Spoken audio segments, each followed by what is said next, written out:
Greetings and salutations, friends, and welcome back to Equestria at War. This time with Lum. Look at that. Hey guys. She wanted to play Equestria at War, and I know exactly why, because suddenly the loading screen has a pair of paws on it. I didn't even doubt. I first opened up the game this morning just to make sure that I have the settings all nice and proper and ready to go. I didn't even know what this loading screen looked like. I'm sure you didn't. Doman, don't give me Lum. No, not my fault. How could you possibly have known? Just when they had furry paws on the loading screen, how could you have known? Did they update the fucking screen recently and you're like, haha, yes, this is the perfect time to play Equestria at War? I did nothing. Yeah, okay. Although, yes, chat, they have released the latest expansion to the mod, which is the cat people, the Abyssinian, versus the Griffins under the command of this land's version of Mussolini. So, start funding for the cat people campaign immediately, and I'll have White draw all three of these in exposed positions. Right now, chat, right now. We can have one of them showing off her paws, just so Lum knows that we think of her. What? And also, one thing I gotta point out here. Look at the paws, Lum. I know you're already staring, but look at the paws. Look at the attention to detail on the paws. They're shiny, they've got multiple layers of colors. Like somebody took a lot of time and effort into these paws. Then look at her gun. And look at the barrel apparently warping midway through. Whoever was drawing this was like, I don't give a fuck about this. I'm gonna go back to drawing the paws again.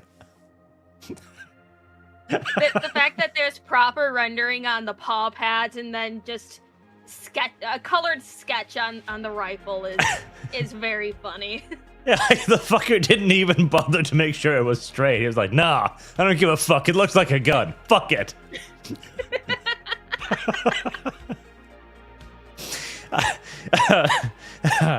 No shade to the artist, by the way. Like, this is a really, really fucking solid piece. It's an excellent piece. It's just, you can tell where the focus went. Yeah, I mean, look at the pants, too. The pants are just kind of there. Yeah, the pants too. It's like, I don't really care that much about that. Then you look at like the faces on the one to the left, for example, like the eyes. Like, damn, the fluffy ears. Yep, priorities. Priorities important. Priorities very important. Right. Let me set up the server host here. Host. Right. If you could pop onto Steam real quick, I'll send you an invite. Yeah, okay. Why am I still set to invisible? Alright, there you go. There you I'm are. online. Let's see. Invite to game. Do I want to play, though? Sajad, for $50. Thank you very much, sir. For the next horror game, you should check out Hail to the Rainbow. Before you scoff at the name, it's very, very Russian. Russians. Password is just name with big A. It says the host has another version of the game. But do you mean there's multiple versions of the game? Hold on, let me fucking check this shit. Have you updated Hearts of Iron recently? No, shouldn't have. Version... No, I just pressed play. Version Musketeer, the 1.17. 1.17.3. Yep. 0.03. Blah, blah, blah, blah, blah. Yep. That's so weird. Ah, ye old checksum chat. A frequent nightmare for people who've tried to play these games. Re-invite me. Alright.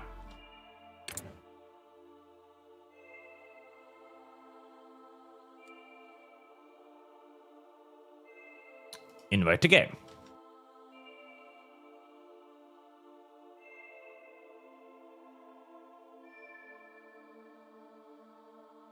Cross, come on. Ooh, my chest has been restored. I'll contribute to funds again. Thank you, Arch and Lumnum, to Lumi's choice of fund.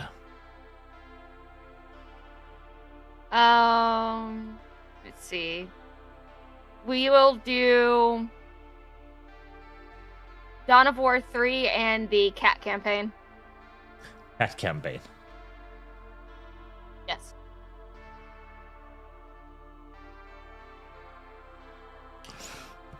Still not letting you connect? Oh, it's still opening up the game, so let's see. Ah. Yes, the checksums.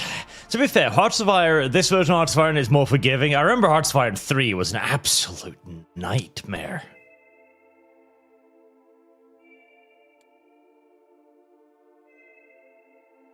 As you had to contend with the mystical magic of the checksum that nobody quite knew how worked.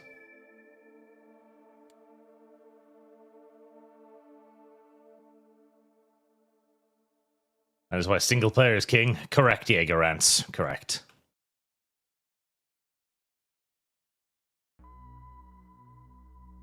Everything else is pain. Pain and suffering.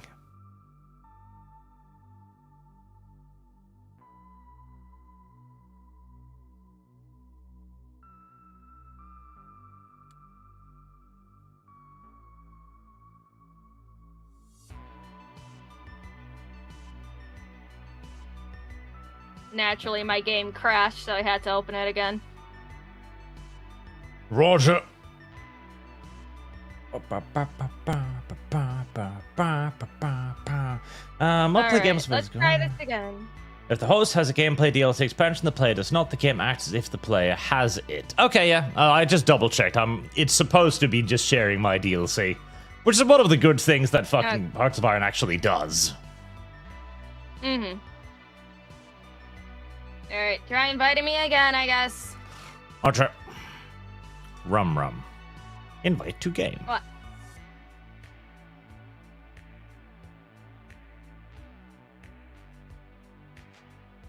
Your host has another version of the game.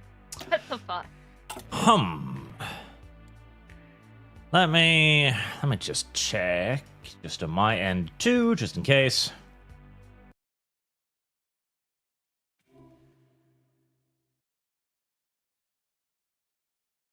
Let's see. On the mod list. Okay. There we go.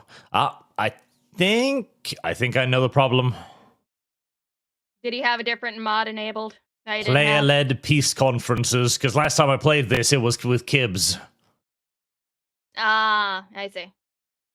God willing. That was the error. Put your little paws together, chat, and pray.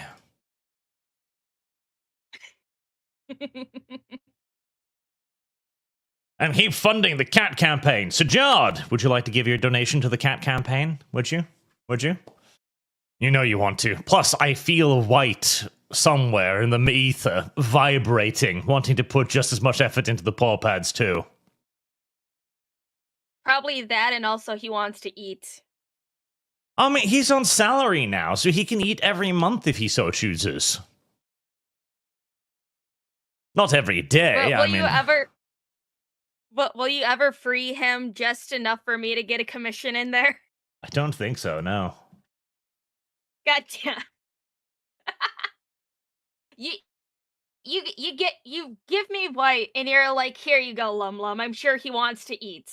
And now he doesn't have enough time for me to give him food money. Well, fucker just needs to learn how to draw faster then, I guess. Alright, now re-invite me, Norwegian. I'm just reloading it. I got, like, the fucking art in this game is unironically really good. They've spent a lot of money and a lot of effort and a lot of love in just making sure that they've got good art, which I appreciate as somebody who's also spent far too much money on good art. I've seen screenshots from Equestria at War, and it is really fucking good. It's always the furries and the bronies that have the best artists out there. Invited again.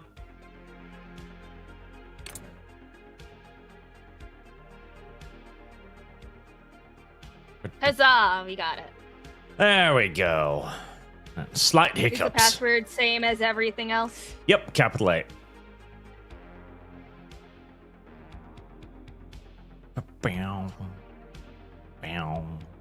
There we go. Look, there's even a little foot next to her name. Always Shut a up. foot. Also, I don't know why my name is Player when I changed it to Lum Lum before, but oh well. Lum Lum has always been a player. Which fits Shut in up. well, seeing as you'll be playing the Cuck Queen Cadence today. Why am I playing Cadence? I don't want to be Cadence. Well, the only other option is Yakistan, I guess, or the Buffalo Chiefdoms. Never mind, I'll be Cadence. Alright, Crystal Empire is directly north of Equestria, the little purple blotch there. It's a nice beginner-friendly territory. Yeah, okay. Just click on it to select it. Click on Equestria or Crystal Empire. Crystal Empire. There you go. Yeah, okay. At least the Cadence art is cute. Yes, Cadence is very adorable because, you know, she needs to cuck a lot of people. It's just funny that there's a universal hate for Cadence. No one can quite explain why, but it's there. I don't hate Cadence. She's the sole source of NTR in this universe. I quite like her, actually. I'll click start, and then we will load in. Commander Wolf, Arch, nice cover art. May the moon and the stars be with you, and the sun pretender be banished or subjugate under your rule. Good luck with your campaign. Funds for Enclave, Redux, Reformers run. Arch for an R4RE. Slanter, Best Scout. Redux Reformer. What even is that? Let's see. Funds for Enclave, Redux, Reformers run. All War Blues. Right, I will make a note of that. There we go. Let's stop funding that and start funding the fucking cat campaign. There you go, Coroner, cat campaign. He understands the he understands the assignment. There we go. And now everybody should be able to see stuff as well, now that I no longer need to hide anything. And I will click the start button. Right, the game will start out paused. You will be bombarded with a lot of text. Lum Lum, don't freak out. Don't panic. Don't panic just yet. It's just flavor text, Lum Lum. It's informing you that you're playing as Cadence and that she wants to cuck her husband violently right now, aggressively. Magic makes us strong. Oh, what, with who? King Sombra? Please, at the ready. I don't think Cadence cares who she's cucking Shining Armor with. She just needs to cuck Shining Armor. That's all she really cares about. You know what? That's fair. I mean, Right. there's not many stallions to choose from, so... I knew Lum Lum would understand the need for cucking. Stop us. Lum Lum immediately understands the need for suck. Yes. So, you are the Crystal Empire. You'll see on the map, those little green icons you have there, those are your troops. You'll have some elite units in Crystal City. They have the tiny little hoplite helmet on them. And then you've got some little dudes with just regular helmets, which are just normal infantry. up in the north against the border to the Changeling Heresies lands. the question. Fire is the answer. This is your army, Lum. It must grow. It must grow rapidly. At the top of the screen, you should also see a cool. dizzying number of tabs. Yeah, that is a lot of tabs, but I was looking at the 3D models when you zoom in all the way. That's pretty darn neat. Yep, they're actually ponies. They're actually little ponies. Well, dumb-looking ponies. Red Hot Zebra, what's this? I hear about ponies? Who is playing Cadence? NTR, Cat Campaign. Ah, we have an NTR fund now. An official NTR fund. I love it. This will be, since chat also wanted this to be a Lum teaching stream, we are informing Lum about the niceties of Hearts of Iron. Meanwhile, I will be playing the Lunar Empire as Nightmare Moon. The art here, by the way, is made by Rosalhim, and it's really fucking good. I'll probably post it in the community tab later, because it's super good. Right, let's begin with the first button for you, Lum. There'll be a small beaker with something green in it called the research slot available. Trick or treat. Okay. Click on it, and it should open another tab where you'll have a bunch of like empty blinking tabs. You can click on one of those tabs, and you'll be given yet another huge amount of tabs and buttons and stuff.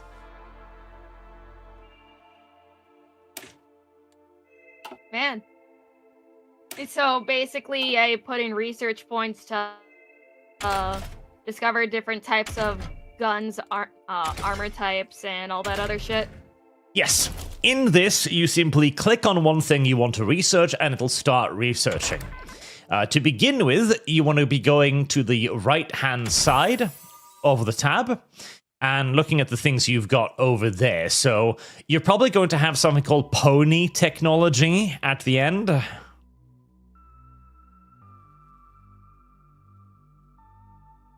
Oh, I see. Yeah. You should at the top have Earth Ponies, Earth Pony Agriculture. Earth Pony Agriculture.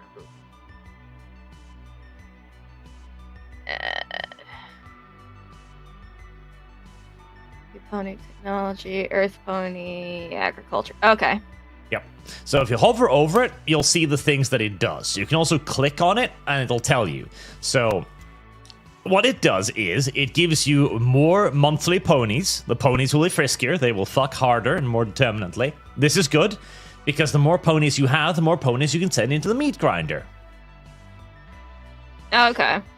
And supply consumption, which is also good, because that means that your ponies will eat less, so they will fuck more and eat less. Perfect in every way.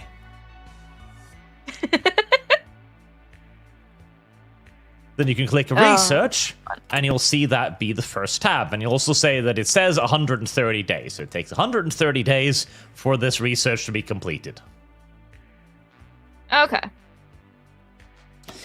After that... And then, normally, do you want all three of the tabs doing something? Yes, because there's no reason not to have them doing anything. Okay. You will want to go to engineering, which is the little screwdriver and a wrench symbol. Okay. And research the little light bulb, early electromechanics, because it gives you research speed, which is just how fast you research things. You always want to have research speed going, because, well, it makes research faster, obviously. Okay.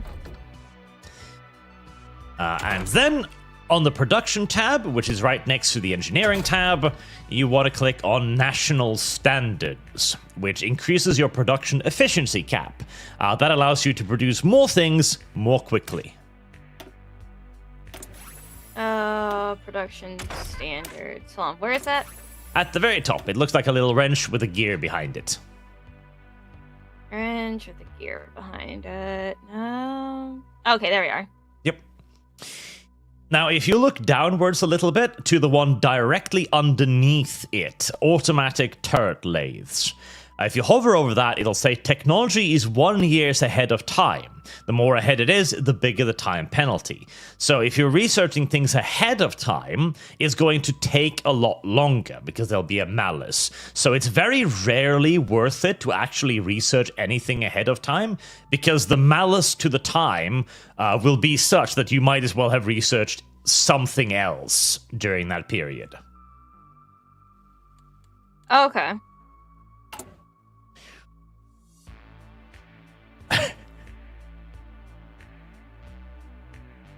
What?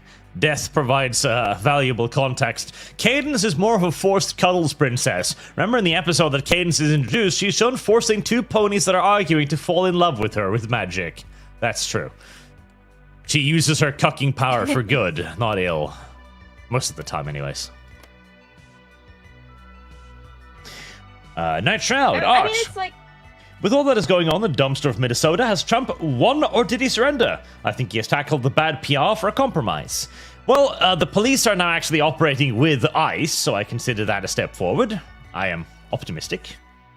And Valimore, if this is going to be a NMM-esque Nightmare Moon, then Lum Lum should go Sombra so she can ally Arch. Or cats. Cats. You can go Sombra, but you can actually ally with anything. Now I'm pretty sure. And what were you saying, Lum Lum? I thought when we were first introduced to Cadence, that's when fucking what's her name? Queen Chrysalis was disguised as her. Ah, yes, but that's not her true introduction, of course, because that was Queen Chrysalis tricking everything into thinking that she was cuckolding people instead. I mean, honestly, I like Queen Chrysalis so much better than Cadence, and also the song "This Day" aria, absolute fucking peak. I don't care what anyone says. Queen Chrysalis is very based, it is true. Now that you've done some research, the next tab you'll be looking at is the one with the little green factory and an exclamation mark on it. The free military factories? Yes. That'll open another confusing tab. I'm assuming you're getting used to confusing tabs by now. Yes, I just have to remember what the tabs do now. Yes. So, you here have a bunch of stuff that you're producing. Are you producing small arms? Or that should look like a rifle or something like that? Yes, bolt-action rifles and support equipment. Okay. Now, if you go a little bit up, there'll be a icon that looks like a little helmet and an artillery gun, and there'll be a plus on it. If you click on that, it should open a tab with all of the stuff you can produce. Infantry and artillery equipment? Yes. Yes, that's the bolt-action rifles and the support equipment. Okay. Is that the only things in it? Yes. Oh, damn. The Crystal Empire hasn't even figured out artillery guns yet. Oh. Damn. Well. For now then, assign all of your factories into bolt-action rifles and support equipment. You just click on the little rows there to add additional factories. Okay. Let's see. How many factories do I have to use feasibly, or is it just assign right all above 15 factories to this? Build infantry and artillery equipment, they'll be saying military factories and then a number, X out of a total. So at the end is the total.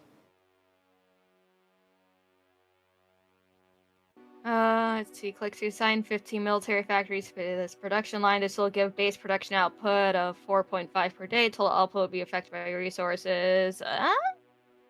I don't see a number at the end of it, but I will just put... Further up, above the build infantry and artillery equipment button.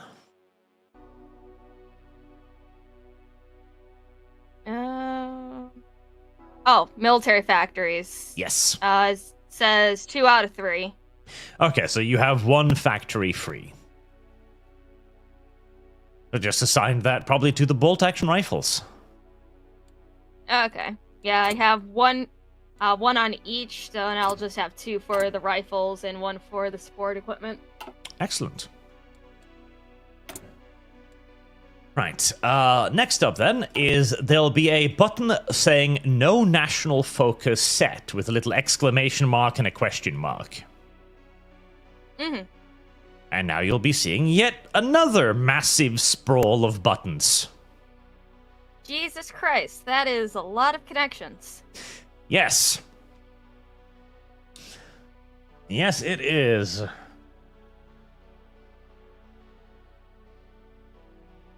Let me actually just get the focus tree up. So this is your focus tree right here. The focus tree is kind of it's the story of your nation, basically. Like it's the story that you will be telling through the playthrough. If you click on them, you will be opening a little window that will tell you at the top how many days it takes to complete that particular focus. There'll be a bit of fluff text, and there'll be the effects underneath it on what you actually get. Okay.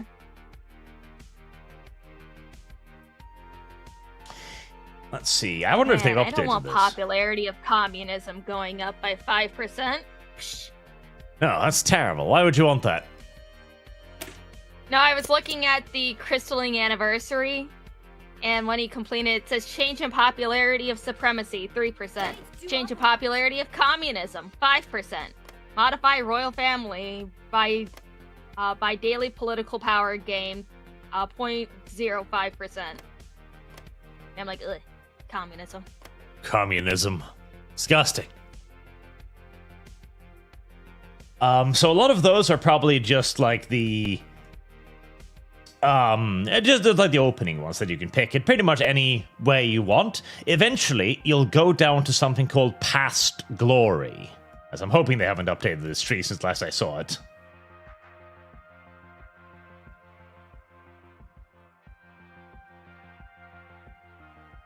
Actually, you know, hold on. Stream me your screen. That'll make this a lot easier than me looking at a guide. Okay. This will be a slow start, by the way, chat. I need to teach Lum Lum how to play video game. Hey, chat wanted you to teach me how to play this. They knew what they were getting into. I did. I did. Red Dot Zebra, Changeling Rush. The Changeling campaign is really fun. I enjoyed that one. Ah, there you go. Thank you, Lum Lum. Yep. Right, so yes. Underneath that one who just hovered over, Crystal, or Past Glory. This one? Yes. So you'll see underneath that, there's a little exclamation mark, a red exclamation mark. That indicates that you can only pick one out of those 2 branches. In this case, it's communism on the right, or the status quo on the left, which is Caden's continuing to cuckold everybody. I see. So you're saying that I can't have Cadence go down a whole Nazi-style regime? It's just basically, either yes. her cucking everybody or communism? Yes, it's cucking or communism. Those are your only options. Man. Well. Guess we're gonna keep cucking everybody, guys. Those are Lum Lum's choice. Cuckolding or communism. That's it. I mean, honestly,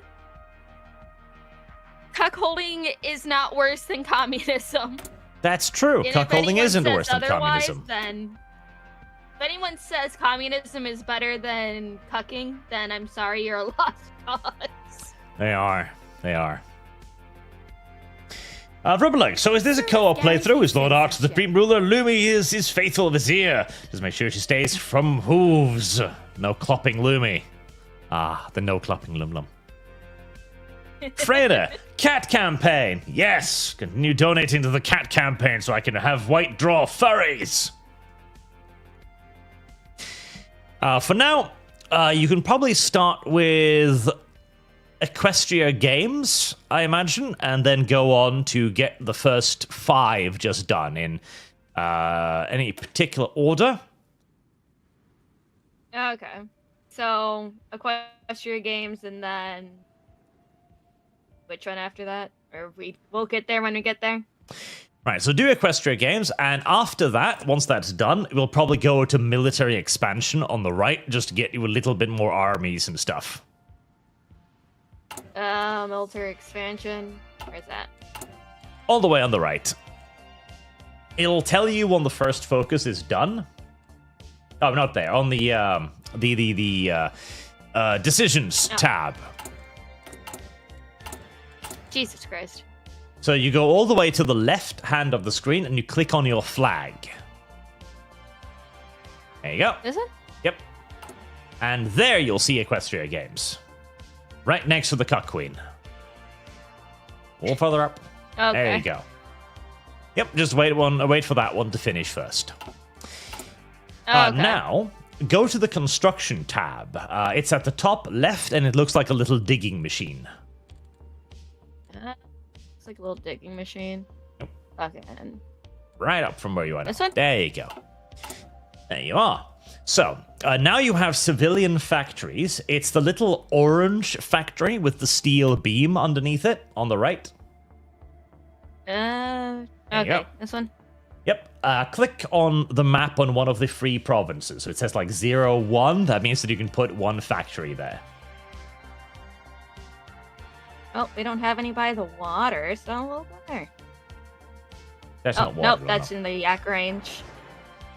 Right, and you'll see now it queued up a civilian factory to the left there. Okay.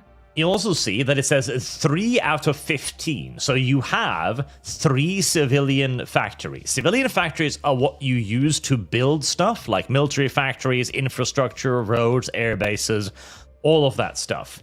And you can have a max of 15 building one thing. So you want to eventually have 15 factories. So for now, just start building civilian factories slowly but surely. And I'll build some more in your country later on too. Okay.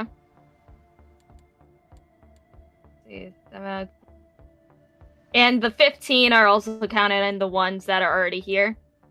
Yes. Okay, so in total I'll have 10, right? No, 10, 11. Oh no, 12. those are the ones that are already built on the map. Now you'll see that as well at the top of the screen. So you'll see construction, you have 12 out of 12, top left. However, there we go. you will be using a bunch of them for consumer goods. That's like civilian production. Okay. So that's why you're only actually using 3 right now to build anything, because your people are using the rest for all kinds of idiot things. Don't worry, we'll get you going with a war economy soon enough, and then you can take away all of the civilian factories. And force your people to live off sawdust and ration cards. Like they should. Disgusting civilians.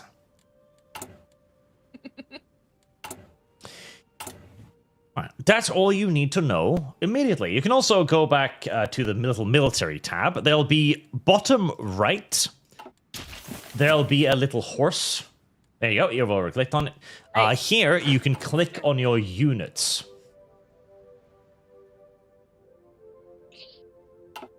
That's the commander tab. No, that's you high don't need to command. worry.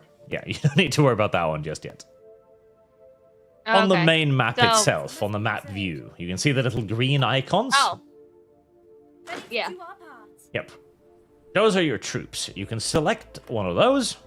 Our lands must be preserved. And they even talk to you. Wow. And you can click on the map to move them around. Your crystal ponies. Other button. So, right click. There you go. Oh, okay. And you see the little arrow there. That's them moving. Once we unpause the game, the arrow will slowly fill, and they'll move to that territory. Okay. For now, you can zoom on out and just box drag over your entire country to select all of your military units. Magic makes it strong. Perfect. Now, at the bottom of the screen, there'll be a pulsating little plus icon with the outline of a pony. Click that. that forms them all into an army for you.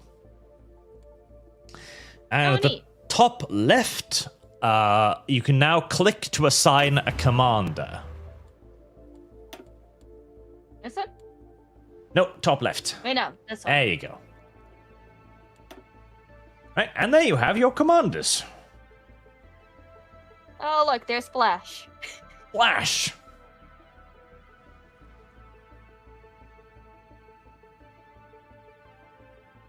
And so many ponies. Oh, there's shining armor. There's shining armor. The cuck himself. For Isn't now, shining armor into Twilight. no, shining armor is Twilight's brother, so I hope he's not into Twilight, because that would be rather incestuous of him. Oh yeah, wrong one. I was thinking of Flash Century. Silly me. Shining armor is Candace's. Shut up! I forgot who's sibling. Anyways, so let's see. Who should I promote then? For now, you can just select Dusty Ember. Okay. You don't need to promote her. Oh, that works too, guys. I mean, There you go. I could just kick her out. Now you have a little army.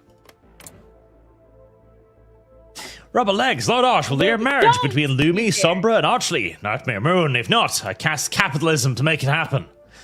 I actually think there is a way to make it happen, but it's just like a fluff event. Ready to do our part. Right. In the top right corner, you'll see a little button which says the date. That is your pause and unpause button. You can also use spacebar to pause and unpause. Okay.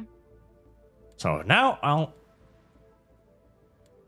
I shall start the game, and things will start moving forward slowly.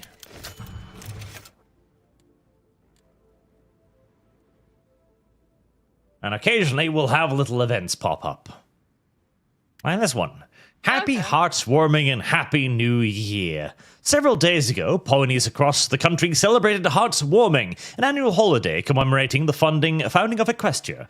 As is tradition on Heartswarming Eve, ponies gathered to spectate theatre plays that reenact the legendary establishment of the country, with the pageantry and Canterlot being the largest. We're celebrating Christmas, Lum Lum. You don't get to celebrate very Christmas because you're pagan. Okay. You also get to see the days go by, Lum Lum. Look at that. Day and night cycle. Isn't that amazing? Fancy. Very. I turn it off because it makes my fucking eyes hurt. Yep. There. Are you able to play just as Starlight and then just expand out if you wanted to? I believe maybe. Is our town even on the map? Yes, they are. Starlight's is right town. here. Right, yes. So I think this is after Starlight left, though. Yes, it is, because it's Double Diamond who's in charge of it right now. I see. So I think Starlight is already in Equestria, sadly. Are you ready to wreck this yellow mare's fluttery buttery butt? Farscape Commander. Arch finally playing as best princess. Benevolent Nightmare Moon path is superior, story-wise. It is. Good girl, Nightmare Moon. Magic makes us strong. Oh, I have low supplies.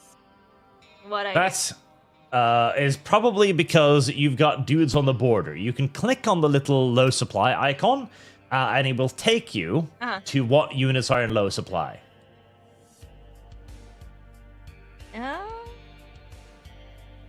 Crystal Low ponies, supply. Right. And if you look at the tab to the left, you'll see that there's a little yellow crate next to their icon. That means that they're in low supply. Oh, this one? Yep.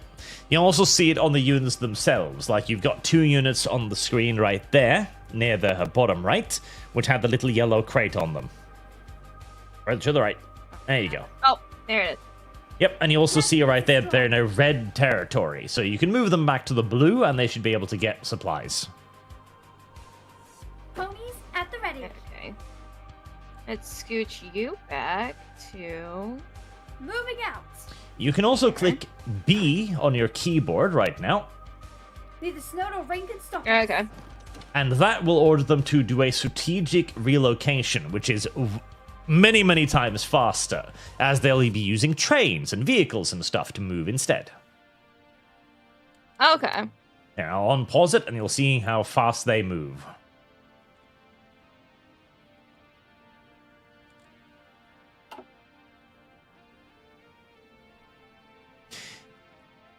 Princess Cadence. And your Equestria Games event should be popping in just another couple of days.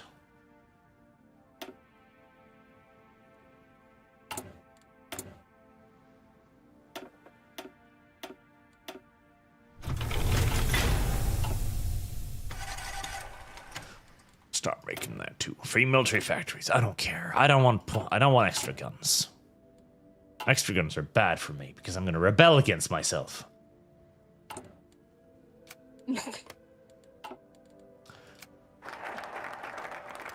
There you go. I'll see. So now you need to go up to the top left with your flag, or that button too, and select a new focus. Now you can go to the right. Okay. Ministry So- military expansion. That one.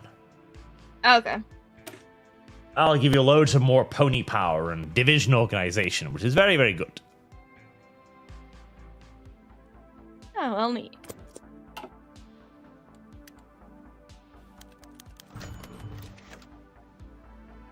Princess Celestia is planning on organizing the next Equestria Games in Crystal City. It would be to our benefit to support this enterprise because events such as these unite ponies, celebrate friendship among them.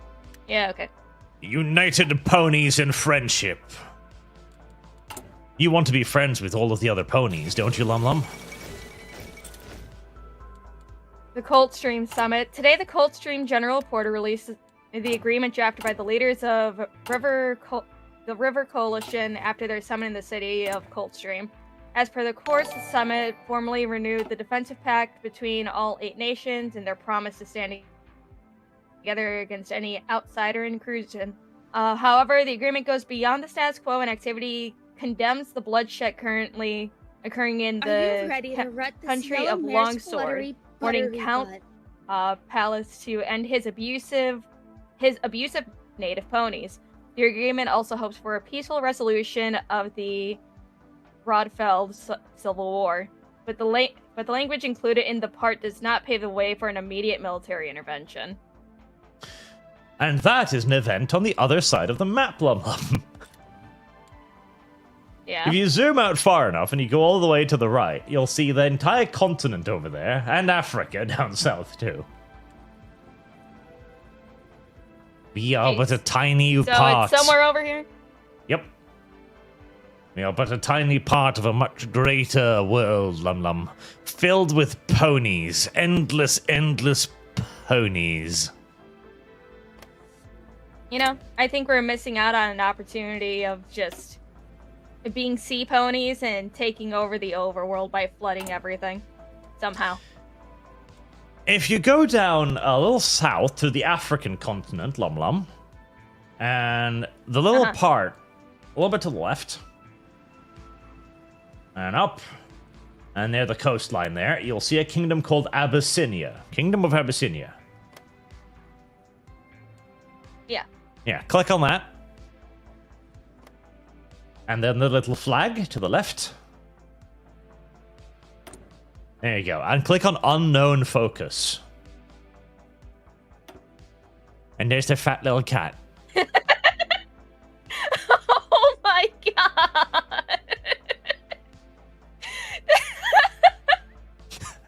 Abyssinia's entire tech tree is just fat, stupid cats. And right now it's that so much. What the fuck? their only tech tree at the moment to begin with is just a fat crying cat going like, "We're help us. Nothing we can do. We're retarded."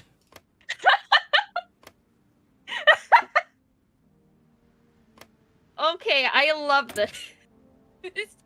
You know what? I might actually might actually spend some time on my own to actually learn this game because that is cute. Yes, the Kingdom of Abyssinia is fantastic. Everybody loves the Kingdom of Abyssinia. That is beautiful.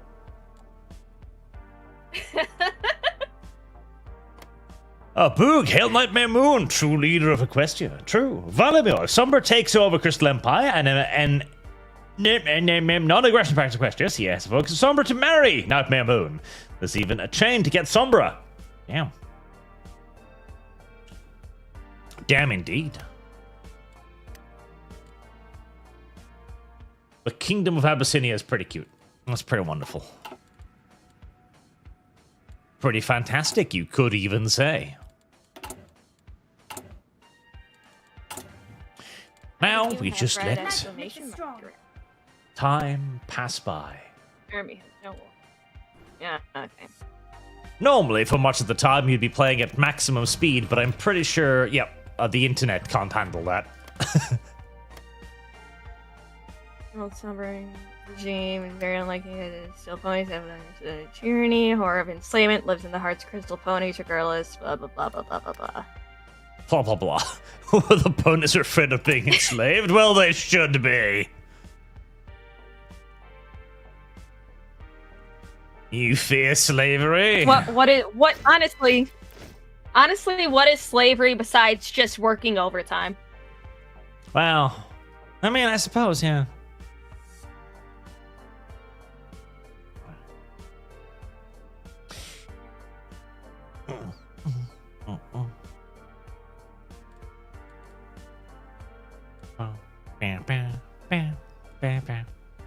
I have nice little synthwave music in the background because all of the music in-game is copyrighted.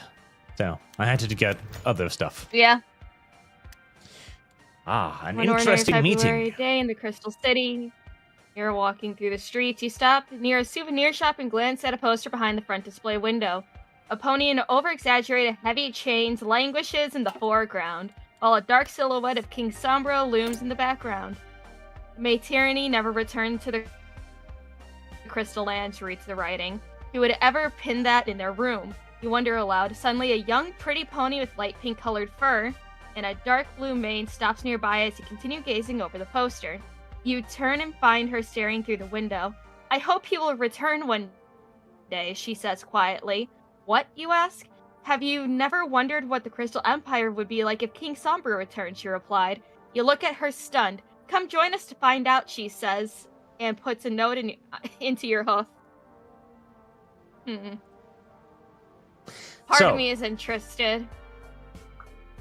This is a potential path you can do to switch out the Cuck Queen with King Sombra, who is like the evil shadow pony.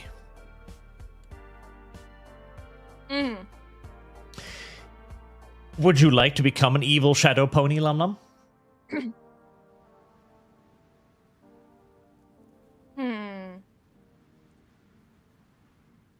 I mean, I wouldn't have to be the Cuck Queen anymore. That's true. You would have to be the one doing the cucking instead of just being the Cuck Queen.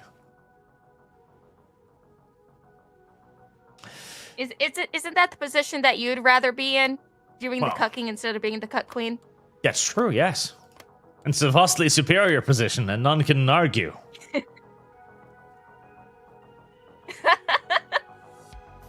Yeah, you know what? I'm going to take part in it. Okay. Yep, it's entirely up to you. My Nightmare Moon can ally with either one. We might see the return of King Sombra, chat. You're given the invitation to a club called Stories of the Frost. As it says on the card, the description on the other side reads, join the Historical Literature Club of the Amethyst University. Tea, cookies, and long talks about world history are guaranteed. Top floor, door 37. Sounds like fun, you think. The mayor, however, walks away before he could ask anything else. On the other side of the invitation card, you can see a detailed map leading to the club. Wow. The mystery deepens. Lum Lum's cuckolding adventures continue.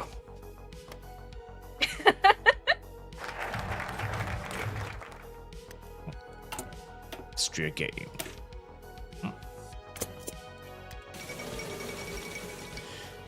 Equestria Games. The annual celebration of the Equestrian Games in Crystal City have just come to a close, with Princess Celestia herself holding a moving speech about friendship and its importance for all pony kind. The games went ahead without any major problems, and ponies from all over Equestria, contenders and spectators alike, traveled to the Crystal Empire for this special occasion. Like every year, these games help ponies come together in friendship and tolerance, at least for the moment. We shall see whether this will have any major impact on pony politics in the near future. Oh, it will. Oh, it will. There'll be a serious impact on pony politics.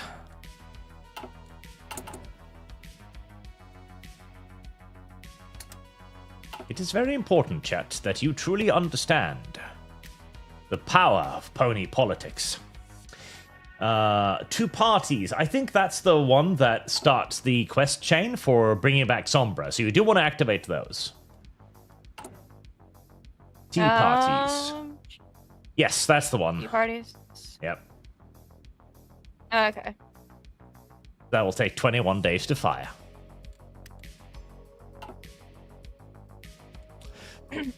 NTR Queen Lumi. Yes, the NTR Queen. You know, Wimbus, I can already plan. I can already see the things you and Boog are going to be making with your AI skills. The Emperor is dead. Jeez. More stuff on the other side of the world, Lum Lum. No worries. Mechanic is on duty. I hereby claim all $27 of unaligned chats and fund them in towards Darkwood. It's not legal. Not sure if the last one went through, but I hereby claim twice. Online chat of Darkwood, which Lumi still needs to do her promised second playthrough of. Lazy Lum. I know I do. Lazy Lum. Shut up. The shame of being a lazy Lum. Lumi loves hooves. That's why she wants as many pairs of hooves as possible. She can't be satisfied with just 4.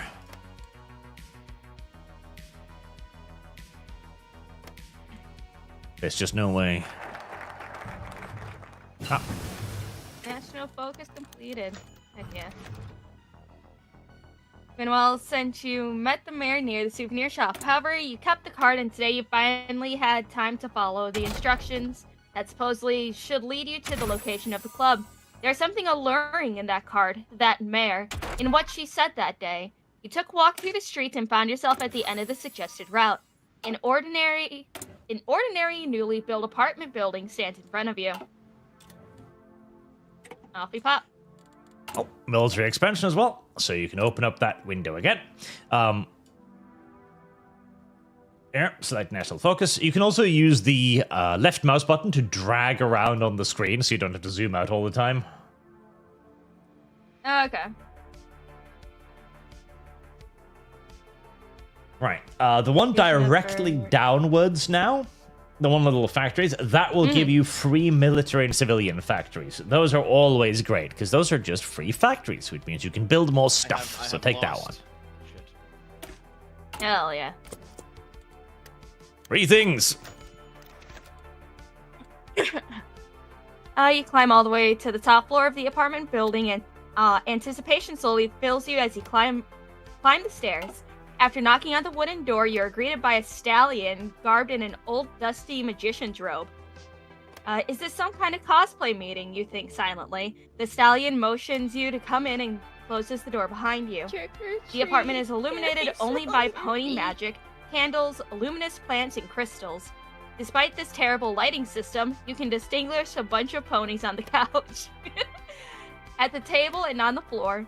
Suddenly, the mayor you met at the store trots out of a dark doorway, which you suppose leads to the kitchen. I was waiting, she exclaims with excitement. You know, I feel like I'm about to get raped. Yes, you're going to have a little civil war in not too long. So you might want to grab your army and just move all of it to the Crystal City. Okay. Your crystal ponies, Jenna. The civil war should be super duper easy, so I'm pretty sure Sombra just normally wins that one, but it'll be a little combat tutorial for you. I'll meet. Vladimir, one thing about Sombra Paths, civil war imminent. Lum combat tutorial incoming. Cats Redemption, Witcher DLC. Yes, the cat campaign. The club. Welcome to the history club. Hooray, she cries joyfully. The other ponies support her with weary hurrahs of their own. We study magic, literature, history, politics, and evolutionary science here. But most importantly, we are united by one idea, the belief that the Crystal Empire needs Sombra back. And what makes you think this is such a good thing, you ask after contemplating for a few seconds. Apparently, this guy has never read a history book before, quips one cult from his poorly illuminated perch. A quiet wave of giggling fills the room. What do you know that I don't, you say, irritated. Sit down, says an old stallion, who, like the door guard, is also wearing an antique magician's mantle. Yeah, okay. Let's see. Research. What should I do now? You want that one probably, yes. The one little computer, because that's more research speed. Sweetness. Good, Lum. Found new research all by Lumself. And yes, Reverend Knowles asks, is there fun for Arch Lum play for Abyssinia? Of course there is. The stories of the frost. You sit down at a coffee table at his request. A peculiar crystalline flower bathes both of you in an eerie turquoise glow as the wizened old stallion begins his story. I remember the king.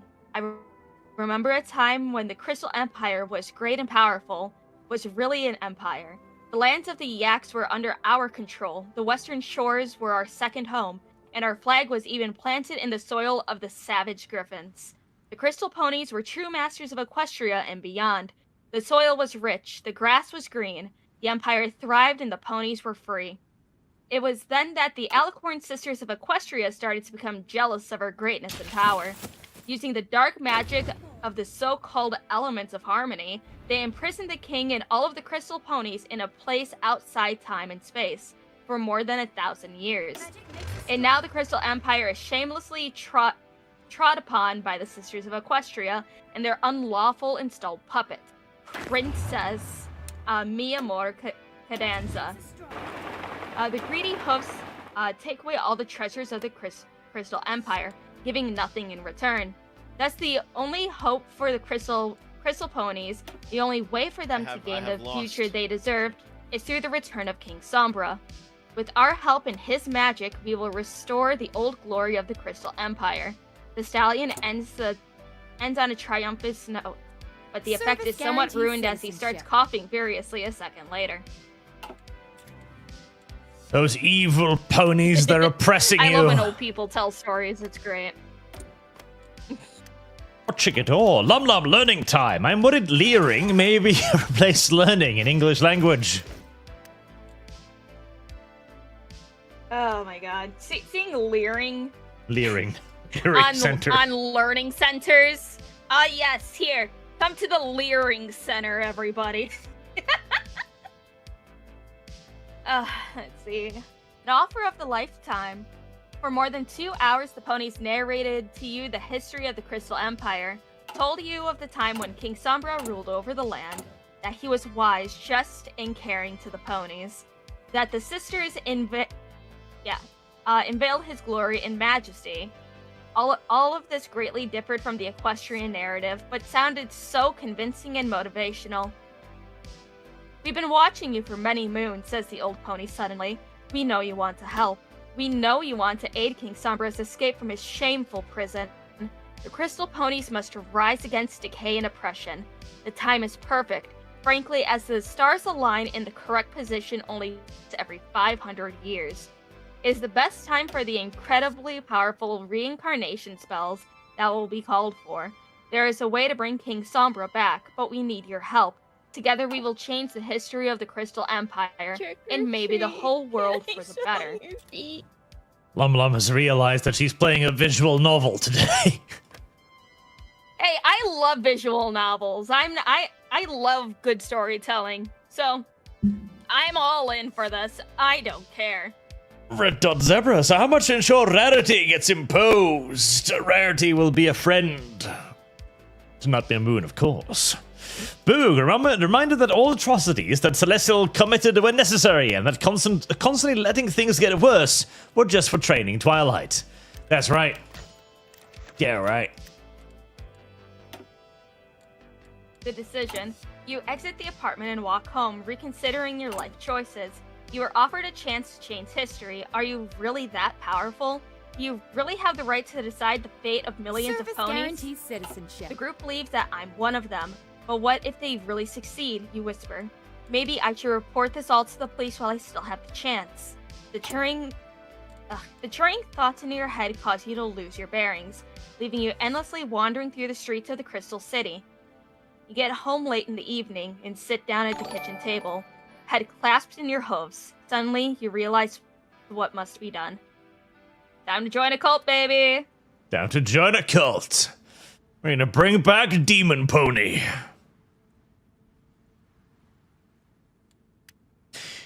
Check it out. Has anyone used AI to do more of the old 40k John Blanchard? Not for broadcast. Not that I'm aware of, no. Not that I'm aware of. I'm sure somebody has, though. And Sticky too. Lam has become a honesfish. Many war crimes to come. Yep. Lam will continue to aggress upon those who have aggressed upon Lam. It's self-defense, sort of. In a cuck or be cucked world, Lam will not let herself be the one being cucked. Answering the call. The Dotted Line Report. General. A disturbing report has recently landed on the desk of Princess Celestia, commissioned by the small bureaucracy. It has painted a grim picture of what would happen were Equestria to find herself attacked by enemies from beyond her borders. The first part of the report focuses on Stalliongrad.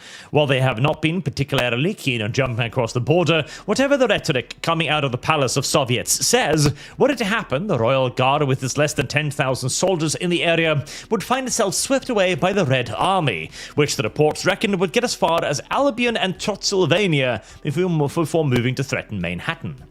Speaking of the Royal Guard, the reports condemn the large cuts made to the Royal Guard over the recent years, blaming them for the near defeat at Canterlot, using very unparliamentary language to describe the state of the Guard, recommending an immediate five-fold increase in budget. Lastly, there's the biggest and grimmest part of the report, the changelings. Information is of course rare about them, and as such the reports make it clear it's working off hearsay. But this is the most damaging part of it all. The report states that if a full changeling invasion was to occur, Equestria would surely fall within 2 years of such an invasion, unless radical and controversial measures were taken, including overhauling the whole state to mobilize all resources. In addition to military matters, the report warns of the lack of innovative and economic development in recent years, which has allowed other nations, such as the Changeling Lands, to catch up. It proposes large-scale industrial project and education reforms to maintain Equestria's position as the most developed country in the world. Despite the dire warnings made in the report regarding the risk of invasion, only the industrial and scientific parts of the report have been publicly stated to be put into effect. In private, however, Princess Celestia knows something must be done. Twilight! As that is the tactic of Princess Celestia. Twilight, my dear pupil, I've fucked up again. Fix it. Look at this broken mess I've made of my country. Ah, poor little Twilight.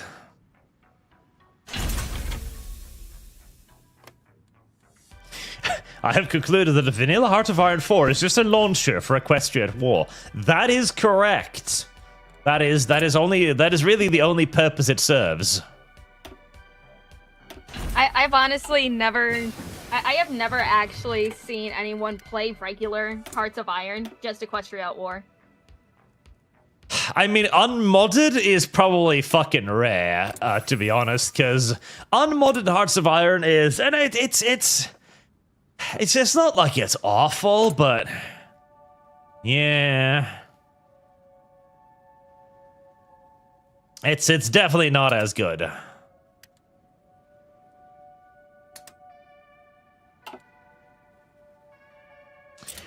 And this is a really good mod. It's so goddamn large and it does so many things. You just kind of gotta appreciate it for all of the things it does. Ah. The longsword holocaust is beginning. Well. Yeah, this is another conflict on the other side of the earth. I'm sorry. This is a congratulations or I'm sorry, whichever better fits the situation. Yep, as the three factions over in Longsword about to genocide one another. It happens, you know. A little bit of genocide. Really, a bit of genocide only makes people stronger. Alright, national standards done. Now you have the choice between those two industry paths right there. So they're mutually exclusive to one another, as indicated by the little arrow thing above it. You've got larger workspaces, which is centralized industry, or you have separate complexes, which is decentralized industry. Decentralized industry takes less damage from like bombing raids, but that's the only advantage it has. So basically everyone always just takes larger workspaces and centralized industry because it's just better in 99% of the circumstances. Yeah, that's fair. And also, hello, Miss Coco. How are you doing? Miss Coco grumpy. Miss Coco hate you. No, she likes cuddling. She wants attention. Much like you do most of the time. That's true. Alright. What's next? Earth Pony Sappers, raise this barn. Probably Earth Pony Sappers, because let's see, entrenchment goes up by 100%, like infantry, battalion. But also, wouldn't I be focusing on magic more since I'm in the Crystal Empire? Yep, magic is quite good. But raise this barn is also really good because it increases construction speed by 5%, which is also nice. Magic industry. What I'll probably do, raise this barn on the next one, start up magic. Yeah. Amish ponies. Have you seen the Amish raise a barn? It's fucking fantastic. I have. It's like, okay, I want to... This is the true, like, live show competition I want to see. Illegal Mexicans versus the Amish.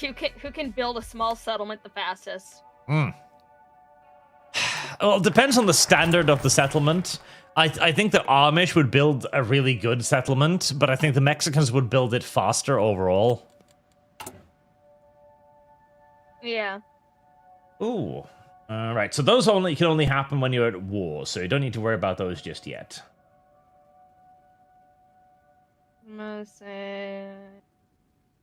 Extra 100% research bonus for trucking mechanized models.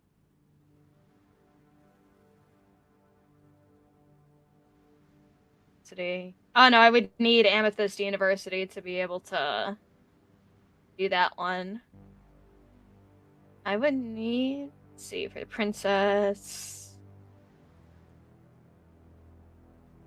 You probably want to go back to the left side of things again now and just start working on the other ones. As you'll be transitioning over to Sombra, you'll get a new tree like this anyways. Okay, so do status quo then, since communism's bad. You can't do that just yet. You have a bunch above it first. Glory. Okay. Oh, okay. I see.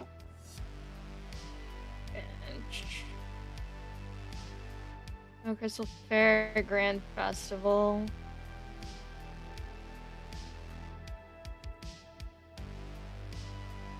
For 9 days, 70 days. Gisman Grand Festival.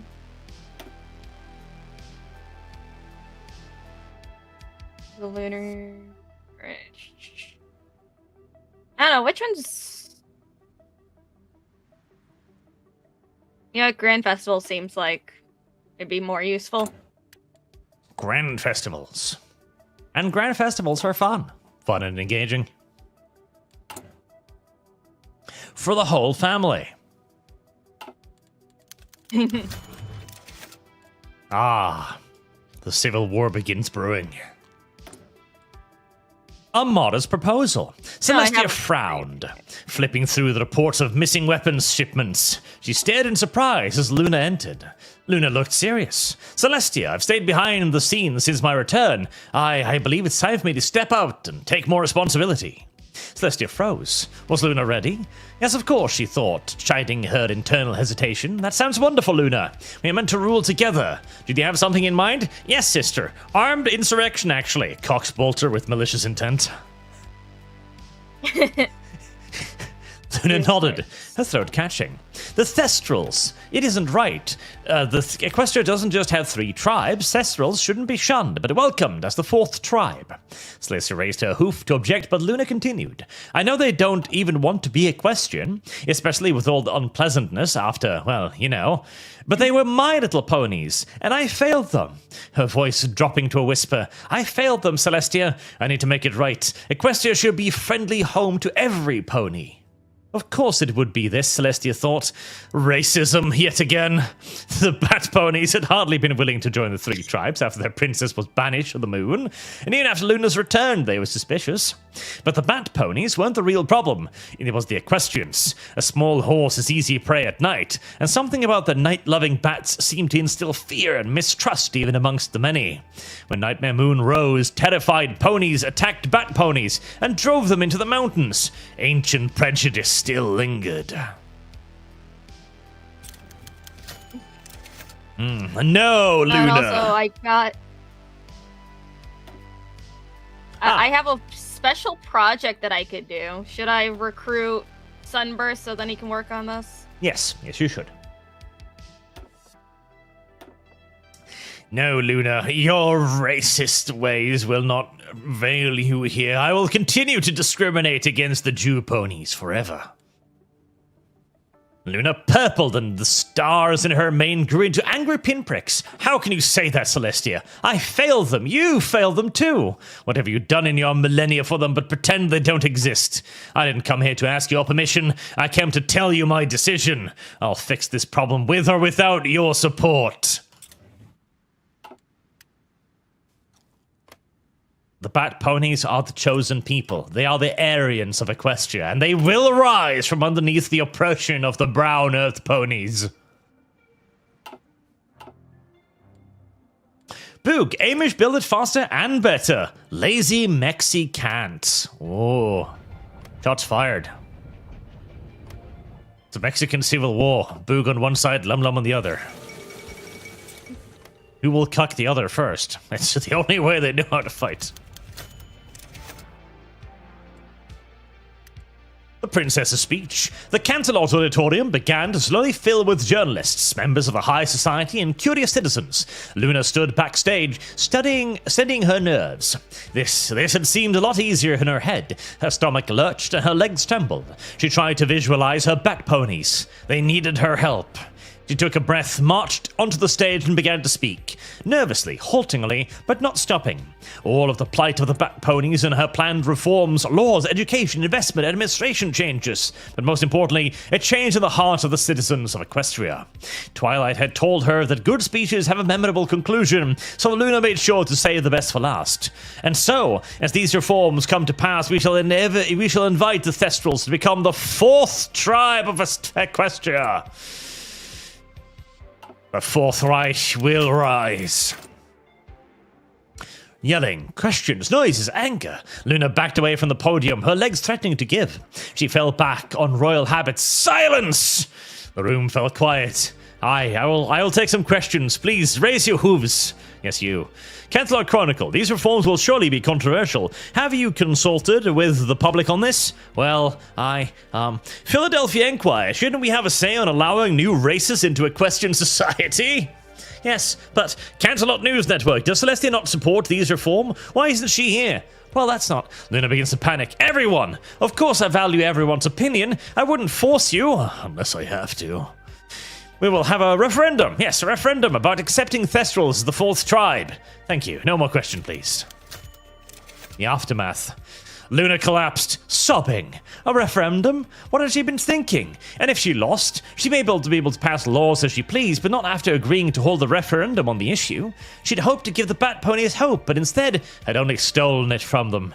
She was weak. She needed strength. No, that was the old Luna. She took a deep breath and stood, calming herself.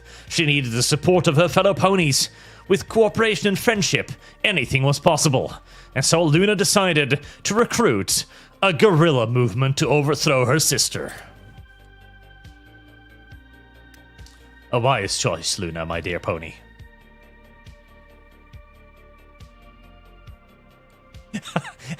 Chat is just like, we already know that Lum Lum will turn into a dictator, but will Arch? Yes. They already know Lum Lum is evil. They already understand the evil ways of the Lum Lum.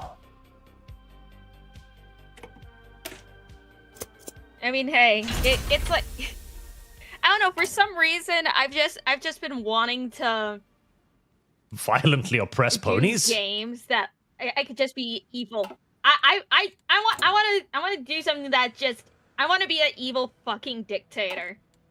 It's like, I want to learn this game properly and then just be the worst fucking dictator. Hell, I want to bring that into the vampire campaign too. I know I can't be an evil dictator, but I could be one hell of a fucking bitch on the front lines. She's just not a very good person, chat. She's just actually evil. It's a part of her heritage. Her grandfather worked the slaves at the Penumunda testing facility near to death. Now Lum Lum is taking up that proud heritage. Shut up. Let's see. Back to the club. After a while, you are fully convinced that the return of Sombra is necessary to secure a... Shut up, I don't care about the Galloping Gala. Anyways. You return to the club where you meet only 4 ponies. Sakura Bluebell, the blue-furred earth pony from before, with her dark blue mane and deep violet eyes. Dust Snowfall, old earth pony stallion with pale light... Oh. That's a word. I can't read. A long, grizzled mane and a perpetually tired look on his face. A Lake Frost, a light blue, nearly white unicorn with reflective dark blue hair. The one who wore the magician's mantle before. And new to you, Red Pio? Whatever. A huge pony who wouldn't look out of place guarding a nightclub entrance. You jokingly wonder if the only part of his body without extra muscles stacked on was his horn. It is a pleasure to meet you, says Snowfall. We have been developing a plan to bring King Sombra back from limbo for many moons now. Your assistance will be extremely helpful.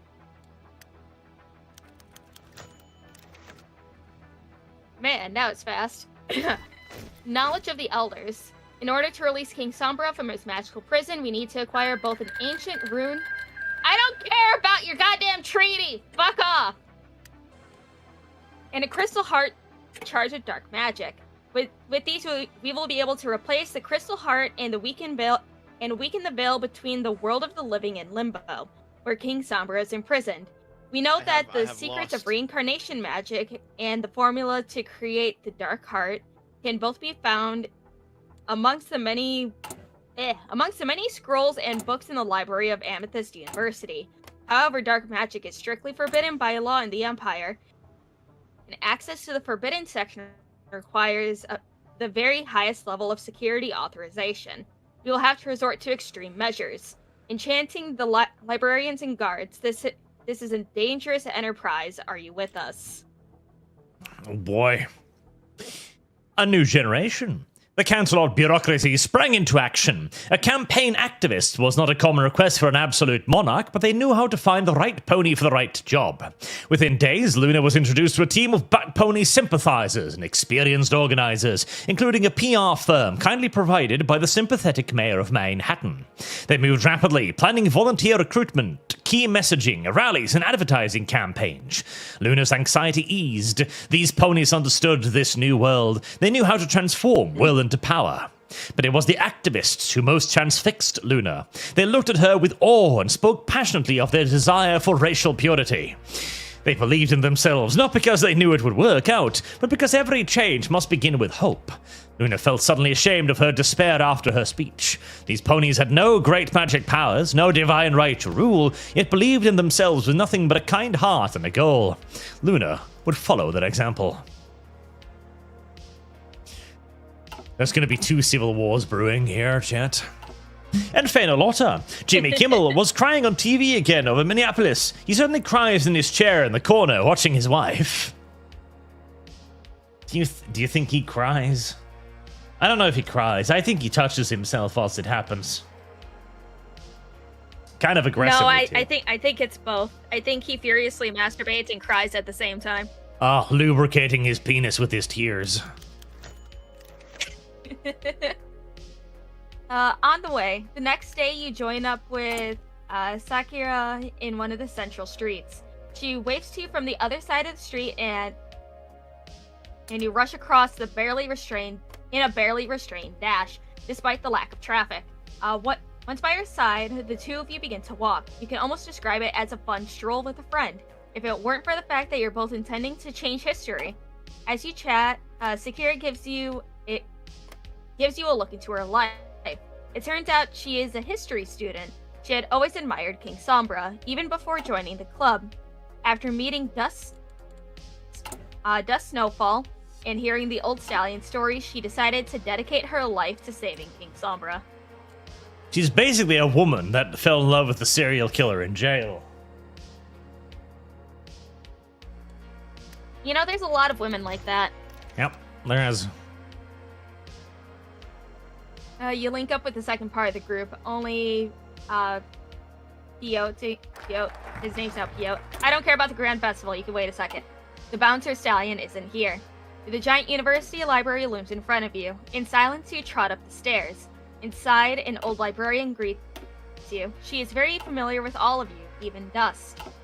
Every gentle hoof step and hushed comment reverberates back at you as you pass the mayor and journey through the silent, magnificent halls. The only other signs of life here are students quietly reading their study books and whispering to each other. You head to the center of the hall, then turn left, all the way to the wall. Between the shelves, another to the left, some more turns into a passageway, and there it is, the forbidden section. 2 guards are playing chess on a coffee table near the door. The plan springs into action. Sakura approaches the guards and distracts them with small talk. Meanwhile, using all his power, Lake casts a charm spell on the stallions. Their eyes turn green and they return to their unfinished game, apparently unconcerned. I practiced that for many moons, Lake says, panting slightly. He takes a pair of keys from the guards and opens the door. Jesus Christ. Give me a minute!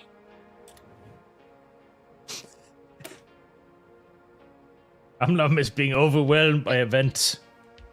I have to do both? Of course I have to do both. Fuck you. Alright.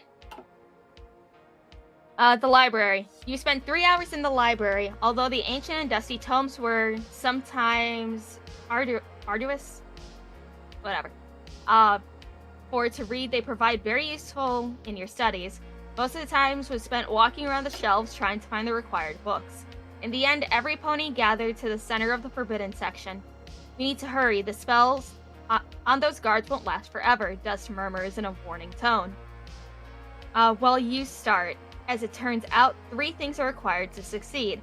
First, some basic crystal rocks. Second, a red umbrium crystal. And third, time for the dark heart to grow. We will have to head up to the mountains in order to find crystals. As you finish, the Dust speaks up approvingly. That is right, and after we have procured them, we shall spread the crystals around the city and fill them with magic. This will make the reincarnation spell much stronger in the end. He opens a book and levitates it around slowly for the benefit of the group. And here is the pentagram that we will have to draw before casting the spell. Lum Lum is drawing pentagrams on the floor again. Can't stop me. It's not a phase. The Daring Do books. Don't worry about those. They're in-universe books. This is a story-focused campaign, chat. I know we're like 2 hours in and we've barely done anything. It's going to get worse before it gets better. I mean, we can always, like after a while, just save and we can continue on another time. Because honestly, I wouldn't mind playing this for a while. No, we're gonna keep going for a bit. I mean, we're getting through a lot of the story-focused stuff to begin with. Damn it, Lum Lum, we keep telling you, no dark rituals in the living room. That's correct, Gwimbus. Yell at her now. Shout at her until she learns. I just stand there. I'm just sitting there with a virgin right under me, but it's like, but Mom, I have to sacrifice her. Mom, I hate virgins. They remind me of things that I less better forget. Trans-Equestrian Railway. That's not a trans railway, by the way. It's an equestrian railway that goes across Equestria. You filthy sickos, you. All of you. And yes, I'm dragging out the time on these events as much as I humanly possibly can so that I can get as much research done as possible, too. Philadelphia factories. A strange dream. Misty Knight often dreamt of friendship, of purpose, excitement, everything missing from her daily life. But today her dream was different. She sat outside the city at night, watching the stars. The stars suddenly flickered as something flew towards her. She shrieked, backing away as a large inky black alicorn faced her. Absolute terror filled her as Nightmare Moon stood in front of her, the ancient monster of Luna's corruption. Misty Knight, I have need of you, Nightmare Moon litted. The voice was strangely compelling, and she stared into Nightmare's slitted pupils, losing herself in the infinite abyss of night. Misty relaxed, wondering why she was so frightened of night, frightened of Luna. Luna sometimes visited the dreams of ponies, and her eyes were so beautiful. I have needs of you, Misty, and need heroes, disciples like yourself. Misty's heart leapt. A disciple of the princess? A hero? She would do anything for Luna, but had she forgotten something? She tried to remember. Luna moved closer. Look at me, Misty, and listen to my voice. You must remember my instructions. Next evening, Misty slipped out of her house, heading for a military supply depot to start fucking stealing guns. Fuck yeah. Man, you're stealing military-grade weapons, and I'm just summoning the devil. Yep. The disciples of Luna. Misty followed Luna's instructions. She found several guns pointed at her, but didn't flinch. She was Luna's disciple now. Instead, she spoke, "It's dark out, isn't it?" They relaxed, rifles lowering. Oh, God, events. They relaxed rifle lowering. Don't surprises like that. A few ponies and a bat pony. Despite the night, their eyes gleamed with a strange light. Pony or thestrals. These ponies served Luna just as she did. Welcome, rookie. Luna needs our help. Here's the plan. An hour later, 3 trucks rumbled down the road, approaching the gate to the base. Missy rolled down the window as spotlights lit her face and a guard approached. I'm here for the monthly Las Pegasus delivery. The guard frowned. I thought that it wasn't coming until morning. What's the password? 36 Charlie November, she replied. The guard paused. That's one of the old Royal Cantaloupe passwords. In the back, her friends readied their guns. The guard tut-tutted her. With the recent theft, we're shifting to local codes. Remember that next time, okay? Relaxed as they waved them through. They would take these weapons, distribute them to Luna's friends, and they would train. The disciples of Luna would be ready.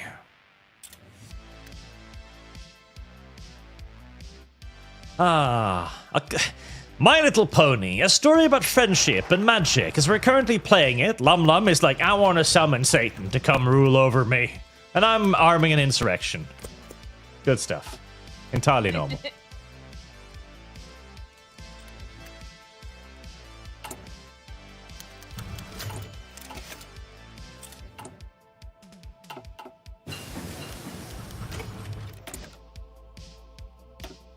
Steel and cement.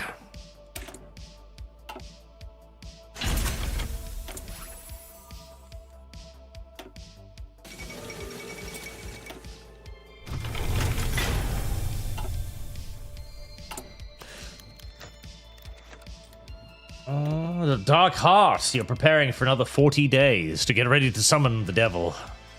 Good. Yep. Jesus Christ. Look, events. Many events. Panic. Lots of events. Most of them are just the Crystal Fair being gay anyways. Yeah. The campaign continues. Luna stood in front of the Manhattan City Hall, nervous but determined. Ponies waved banners and cheered as her organizers carefully choreographed lighting and music for effect. Luna focused on her anger. It helped squash the nervousness. Today, bat ponies live in squalor in caves or slums, separated from the rest of pony kind. Equestria, is this friendship? No, the crowd yelled. Today, a bat pony mother cries, her foal sick because equestrian doctors do not know how to treat bat ponies. Equestria, is this friendship? No, the crowd yelled. Today, a bat pony intending to come to this rally was stopped and inspected by guards, suspected of being a Nightmare Moon cultist. Well, she was, but is that fair? No! The crowd watched as organizers helped a young bat pony onto the stage who was almost in tears. I've never done anything wrong in my life. I don't deserve to be treated this way. Equestria, is this friendship? Luna shouted in her royal voice. No, the crowd thundered with the same fury that coursed through Luna. It had but to be directed. I stand before you and ask your aid, not as a princess, but as a pony. I once made the mistake of commanding friendship. Friendship is freely chosen. It cannot be ordered. I need your help, Manhattan. Will you help me? I ask every pony to join, to donate, to organize with me. We must fight for thestral friendship. Oh god, the Manhattan Project. Okay, we're gonna bomb something. It's fine. Remember, children, nuclear weaponry are not in and of themselves immoral. They are merely a way to prevent communism from rising again.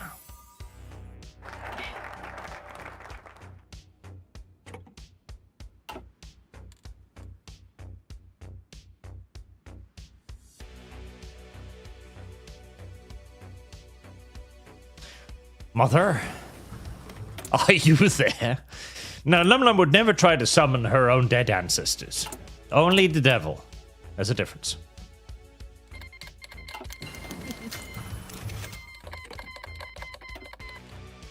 Equestria is a modern nation. It's a little thing. Just a silly little thing. Philadelphia automobile factories. Very important, chat. Very important. We must have automobiles in Philadelphia if we are to lead a successful revolt against the oppressive monsters.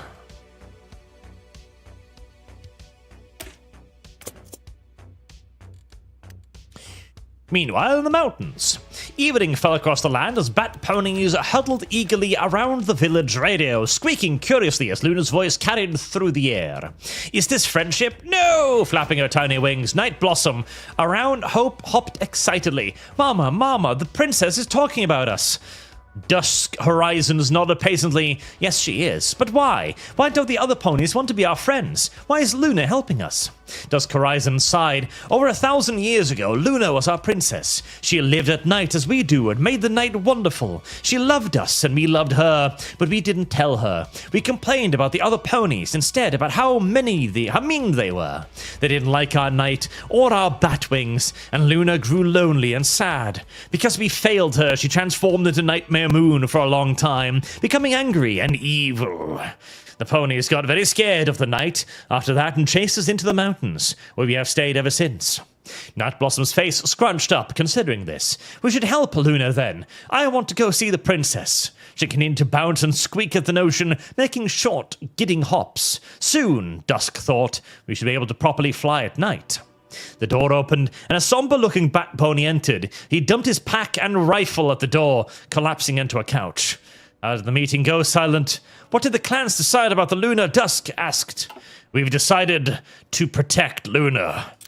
We will pick up our firearms. Silent Peak nodded. We've decided to mobilize the clans for action. Groups will be moving into cities to help with Luna rallies. Some of us will be guarding the others. He glanced at his rifle, myself included, and some of us will be preparing for the worst. Dusk flinched. Is it really that bad? Something is wrong, Dusk. Some of our ponies are having dreams of Luna, but she seems off. We think she's in trouble. Pony groups in the cities have been working to funnel us weapons. Modern equestrian models. If there is trouble, we'll be ready. Now Blossom began to demand attention. You're helping Luna? Can we go to the city? I want to see her.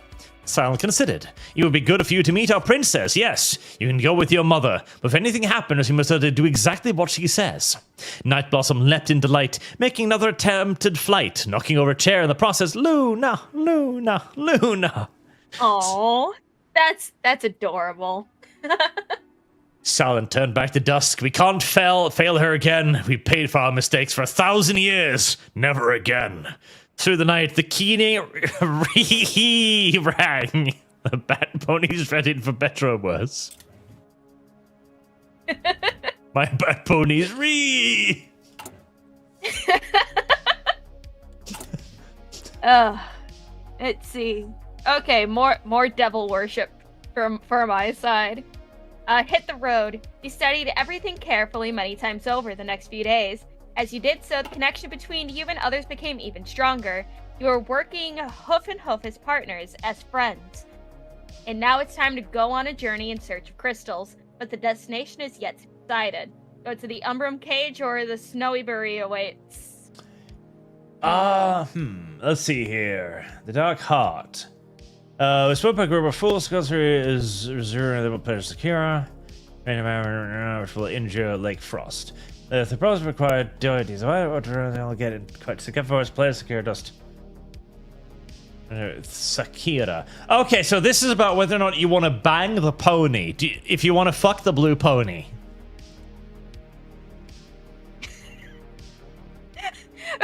Really? Yes.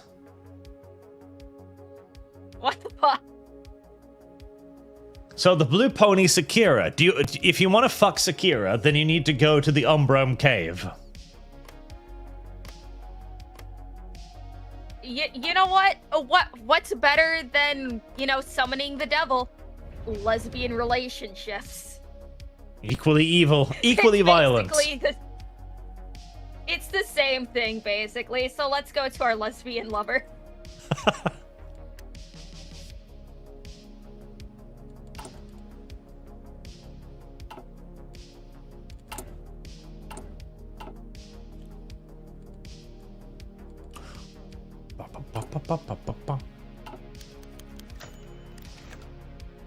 The Umbrum Cage. You head south on hoof to the gently sloping hills and perilous mine shafts of the Umbrum Cage. This sparsely populated region adjacent to the... I don't care about my past glory right now. Niagara Highlands received its name due to its unusually rich veins of Umbrum crystals. You follow your map to one of the old mines. The whole region is abandoned. You trot past the eerie sight of broken stone huts overrun by plants and the rusted skeletons of antiqued carts and machinery. No work has been done here for centuries. When the Crystal Empire disappeared, this place did not. We truly are a nation of time travelers, you muse. Finally, you arrive at the right mine. Are you sure that this will have what we need? You ask uncertainly.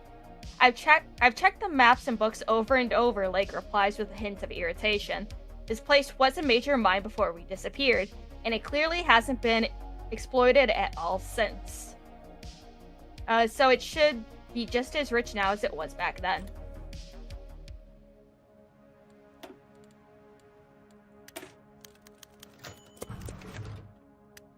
Shelter. There are no civilized places to rest. You decide that you need to set up a camp in one of the abandoned stone houses. As you look for a good structure, you suddenly hear voices inside your current candidate. You look inside through a hole in the wall. The house doesn't have a roof inside it. Everything is covered in lush plants, grass, flowers, and dog rose bush. Inside, on what appears to be a fallen roof, was two foals. Two foals are playing with sticks and dolls. When they notice you, they back off scared. Let's see which way. Everything's okay. It's all good. You know what? Everything's okay, children.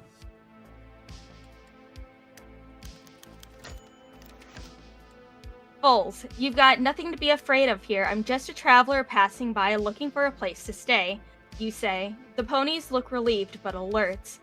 There are never ponies around here, says one foal, a filly with blue fur. Well, we were investigating the mines for scientific reasons, you say. I'm here with a group of my friends. The foals decide to stay with you for some time. Eventually you ask them what they think about King Sombra. My parents told me he enslaved every pony and there was no friendship or harmony when he was here, says the colt. Celestia and Luna freed us from him. We are free now. What if they are wrong? We need Sombra back to find that out, he jokingly replies. Anyway, we should get back to our village. The sun is going down. You find little sleep that night. Your thoughts are consumed by questions. Who is King Sombra? What will he really do? How will the ponies react to his resurrection? The clear sky glimmers with beautiful stars as you lie on your back wide awake.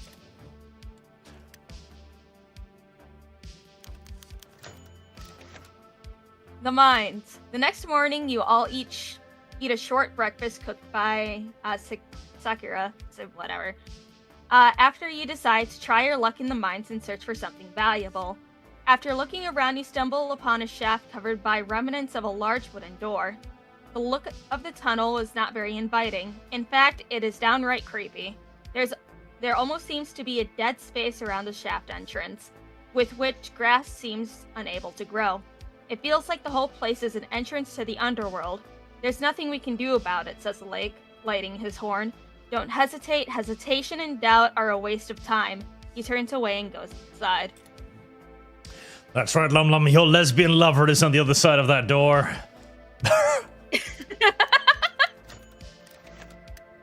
Old gates. The tunnel is very dark, and the only presence of unicorn magic in the flashlight on Dust's head allows you to continue on.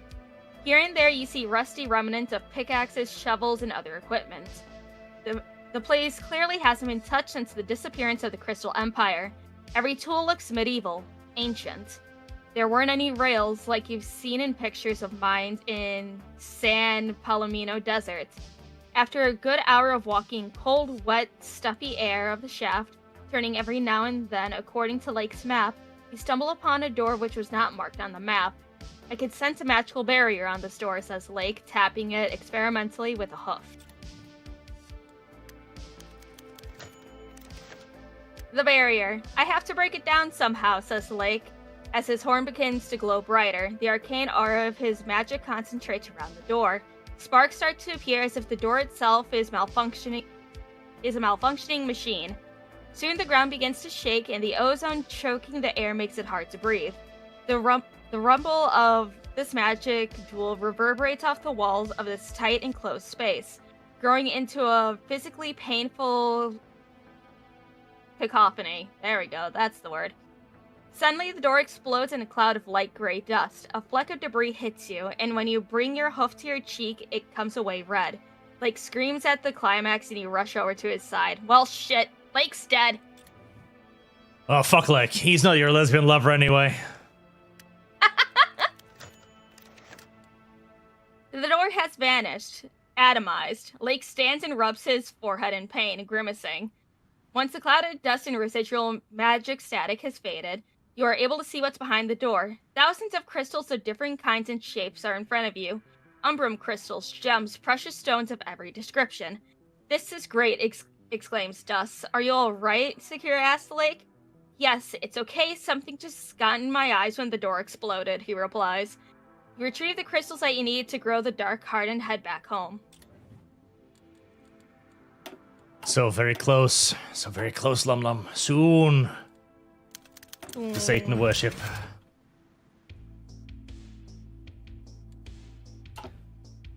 Mountain duty. Sergeant Silverspear threw down his poker hoof. Poker hoof? What the? In disgust. Here I am in the Celestia down middle of Bat Country on some goodwill mission. Now it's turned into a wild chase for stolen weaponry. And to top it off, our baby lieutenant is collecting my entire paycheck.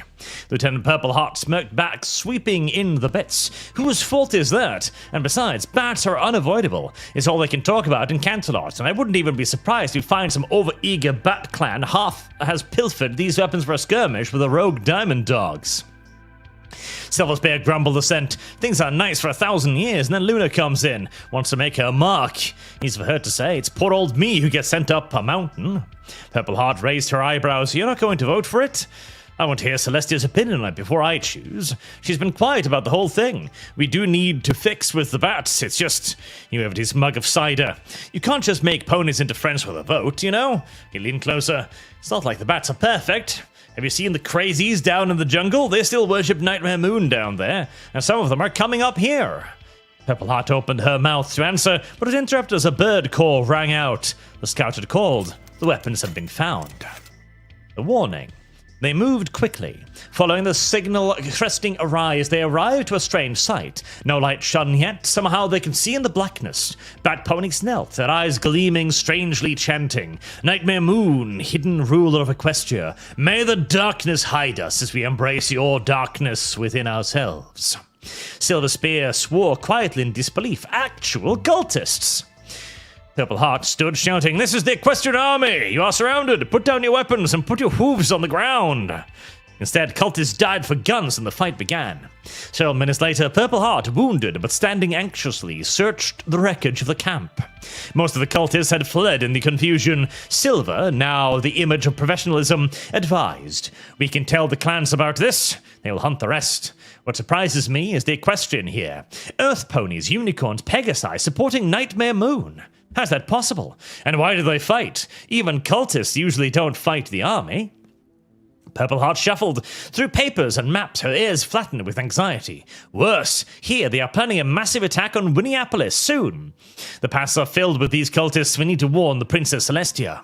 Silver Spear shook his head. We may not arrive in time. Even if we traveled in force, we should stay here, delay these cultists. We keep them bogged down with fighting and protect the cities until reinforcements arrive. Purple Heart flicked her tail nervously, indecisively. Finally, she spoke. Right.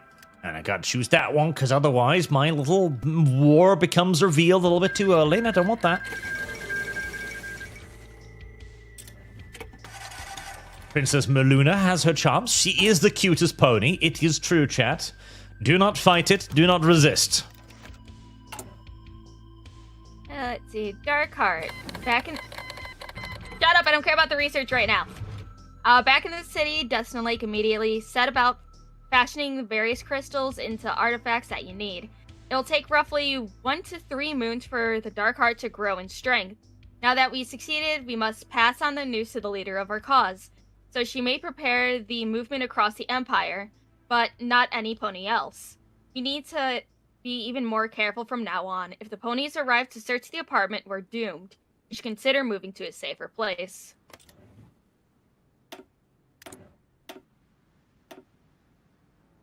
Lum is worried that her terrorist activities will be discovered.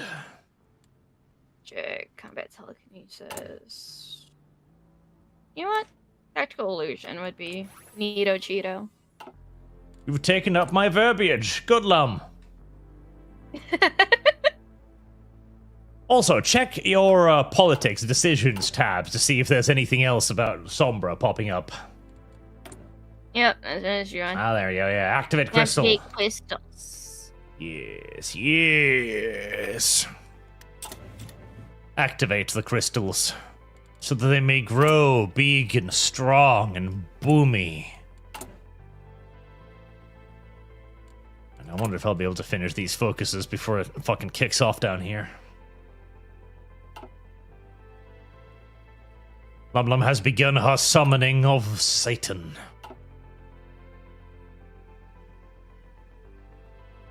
It's okay. He says he gives dental. Service guarantees citizenship. Alex Anderson, hello, Oxenfish. How goes the learning? It's going very well. And Sajad, oh yes, and to note as well, from Glory to Goo, Sci-Fi, there will be billions. Do give Hail and Rainbow a look. It'll scare you. Phoenix Point. The Million Mare March. Oh my god, it's a million mares. Ponies across the nation marched in candlelit vigils on the eve of the referendum. At the center of it all, Luna stood in Manhattan. Absolute authority had given her nothing, whilst her pulpit railed in millions to experience the night. The polls were promising, but still Luna fretted. The dreams would live or die here. And so Luna spoke of justice, of hope, of dreams. She faltered, staring across the crowd, disbelief, smiles, hope, and her team of activists packing the front row. Their impossible dreams on her shoulders. How could any pony bear the impossible burden of an idealist's dream? And then Luna understood. She understood the strange, stagnating, plaguing Equestria. She understood why her sister did not do this. She understood why this strange new era needed her.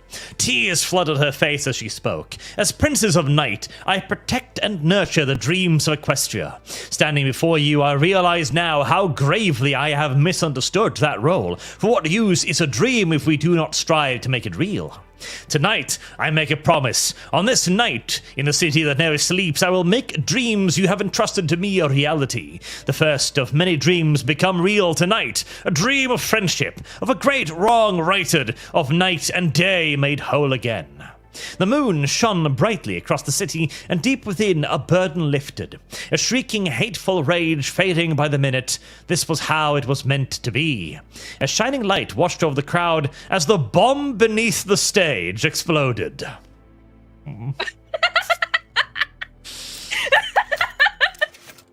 Boom booms. The bomb just goes off. Then explosions. Blood Moon. The bomb tore through the stage, the shockwave hurtling Luna to the ground. Chaos, screaming, confusion. Ponies screamed, screeched, and shouted. Bat ponies took to the air in fear, with a few braver ones rushing to assist Luna. And in the center of the charred rubble, Luna got to her feet, injured but alive. Before her in the front row, her staff burned, screams, horror. Luna's breath caught, as closest to her, a young white stallion, hopeful eyes now glassy and unmoving. A dark rage grew, and the gentle pale light of the moon grew blood red, demanding stillness. Somehow the world obeyed. Silence replaced screaming. Pegasi and bat ponies hung in the air, wings paused mid-flight. The frozen crowd stared helplessly at the dark blue mare bathed in the red of the blood moon. In the crowd, Dusk Horizon stood with her daughter and tried to screech in terror, but no sound came. The blood moon, not their dreams realized, but their nightmares manifest. Luna stood swirling with magical anger, not the petty rage of a jittered foal, but the zealous fury of a crusader. Her speeches had failed, and a pony who had placed his hope on her lay dead. The world was broken and filled with injustice. Luna would destroy those who dared make it so. Her eyes began to narrow as she pulled forth power with reckless abandon. A familiar darkness crept into her thoughts. Hello, darkness, my old friend. The new moon rises. The blood moon grew brighter as Luna raged. She was not the pony she once was. She had grown and learned, learning-centered, no longer the selfish mare who had craved love with power. She would end this madness. And she let go of the restraints that had so tightly wound her, for dreams and nightmares were but two sides of the same coin. Luna, no, Nightmare Moon stood before the crowd, whole, and with wholeness came the memories, the Canterlot military codes, the entrenched disciplines, the stockpiled weapons, and carefully planned instructions. Oh, she had been busy, hadn't she? Nightmare Moon began to laugh. As Luna, she had won the love and trust of the populace. As Nightmare Moon, she had raised a great military might that even the elements of harmony could not fight. Nightmare Moon understood this new world of media, machines, and military might in a way that Celestia could not.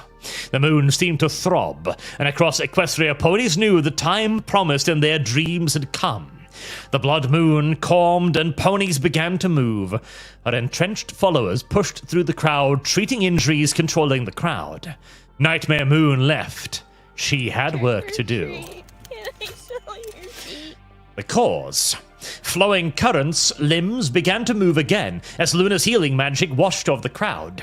He couldn't believe it. Some reactionary had attempted to assassinate Princess Luna. She had emerged blackened and angry but alive. A week ago, an anonymous letter had instructed him that a terrible tragedy would occur and he would be needed at the power station, but he hadn't believed it. He, the great organizer, was now in the wrong place at the wrong time. He launched into the air, racing across the city for the power station. In the street below, gunfire rang out. Now they were making a grab for Manhattan. He pushed, his wings aching as he pulled in to land at the station entrance. Flashing his ID to the bewildered security guard, he sprinted for the boiler room. The Princess of the Night needed every advantage she could get. In front of him stood an emergency trip. With a station this large, it would take hours to properly restart. With luck... Arch? I am Arch. Ah. Are you okay? You muted yourself. I did not mute myself. You were just being a silly willy. What? No. Confused, Lum I Lum. was so confused. I was confused because I thought it was my connection, but then I seen you muted yourself. I'm like, huh? Did he have to Confused, burp? Lum. Did he have to fart? In front of him, Flower Kern took a deep breath. Some would call this treason, but true justice required doing what was right, no matter what others thought. He closed his eyes and whispered a silent prayer. Please, let the night rule just for this one day. He punched a button, and the light of Equestria winked out. The calling. Misty Night lay in bed listening to the radio. Luna spoke righteous truth, but ponies didn't understand, couldn't understand. Then the radio signal cut out. Misty Night leapt to her hooves, diving for her rifle under the floor. This was the moment promised in her dreams, the moment they had all trained for. And indeed, suddenly the moon seemed to ripple, and deep within her soul she felt its call. Nightmare Moon had awakened. It was time. She frowned, but the light still blazed. She chided herself. Must be patient. She began to pray. Nightmare Moon, Princess of Night, Princess of Dreams, please bless me, your faithful disciple, in what I am about to do. A minute passed. The crack of gunfire rang outside. Still Misty waited. Then the lights winked out and the city was plunged into darkness. She grinned, looking around the room. She could still see, for she was blessed of the moon. She lifted her rifle and sprinted out into the darkness, as thousands of others across Equestria did the same.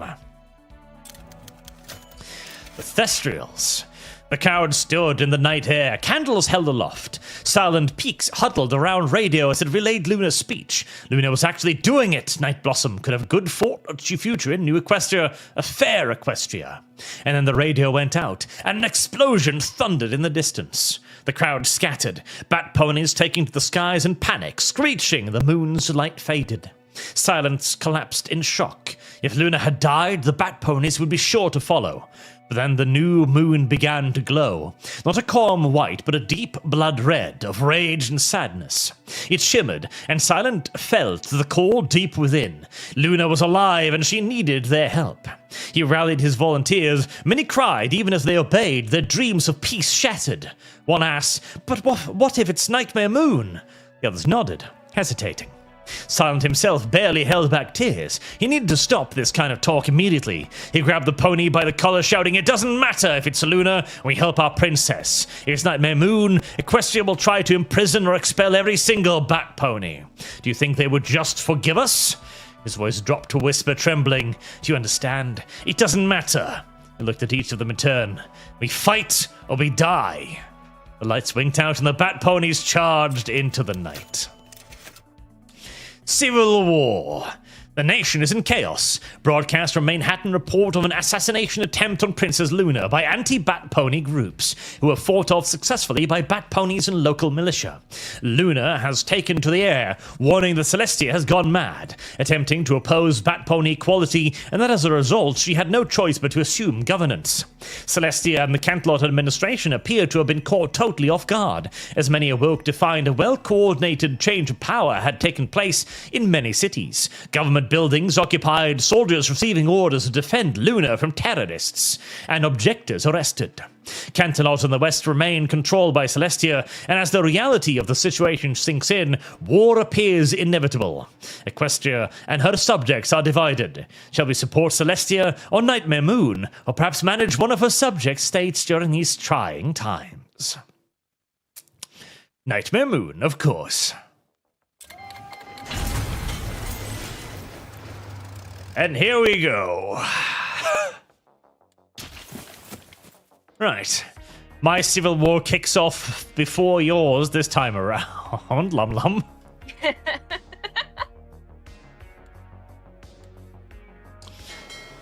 Right, I'll need to do some organization here.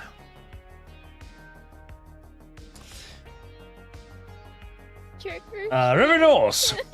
It might be heavy on events, but so well written that it's halfway like playing a novel as well as a strategy game. What does Lum Lum think so far? Yes, what is Lum Lum's impression? Lum Lum likes the game. Lum Lum likes the story. The story is very interesting, and I wanna keep hearing Arch read more. Lum Lum is pleased with Lumself. Yes. Well, we're first gonna need to organize the army. Get the shit divisions out of there, everything else. I do get thestrials, which are very nice. Bat ponies are the cutest little ponies, it is true. I have lost. Everyone should know and agree that bat ponies are the best kind of ponies. If not, you will be purged as an enemy of the new regime.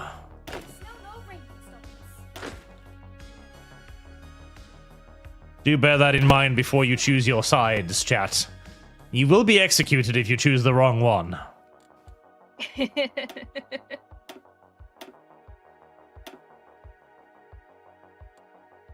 Right, we'll keep you down here at the very least. 9. Okay.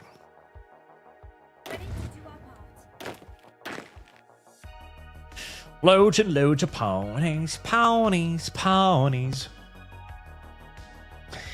Valimur, fun fact, if you play Kiropetra, the Send OG Nightmare Moon loyalist from 1,000 years ago, you plant that bomb. Oh.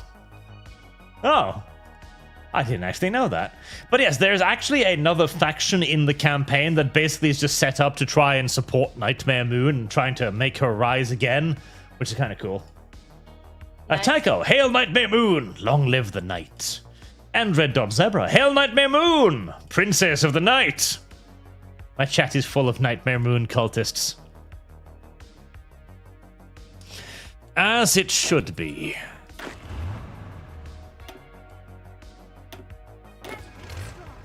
Right, Tempest Wind shall be the commander of the elite Thestrian army, which we shall name Bat Pony Best Pony. Bat Pony Best Pony. Everyone knows Bat Pony Best Pony. Yellow mare's fluttery butterhoot. You know, the announcement of Lum Lums. Are you ready to what was it? Butter this buttery mare's rubbery buttery butt? Is that the one? Lum Lum, you know it. You know it by heart. I know you do. No, I don't. Shut up. It's very fitting here, honestly. It's very fitting. Moving out. Right. This is gonna take a second, Lum Lum. There's a lot of organization to be done. Oh, you're fine. Because you're gonna help me organize mine when my civil war starts. I am, yes. Moving out.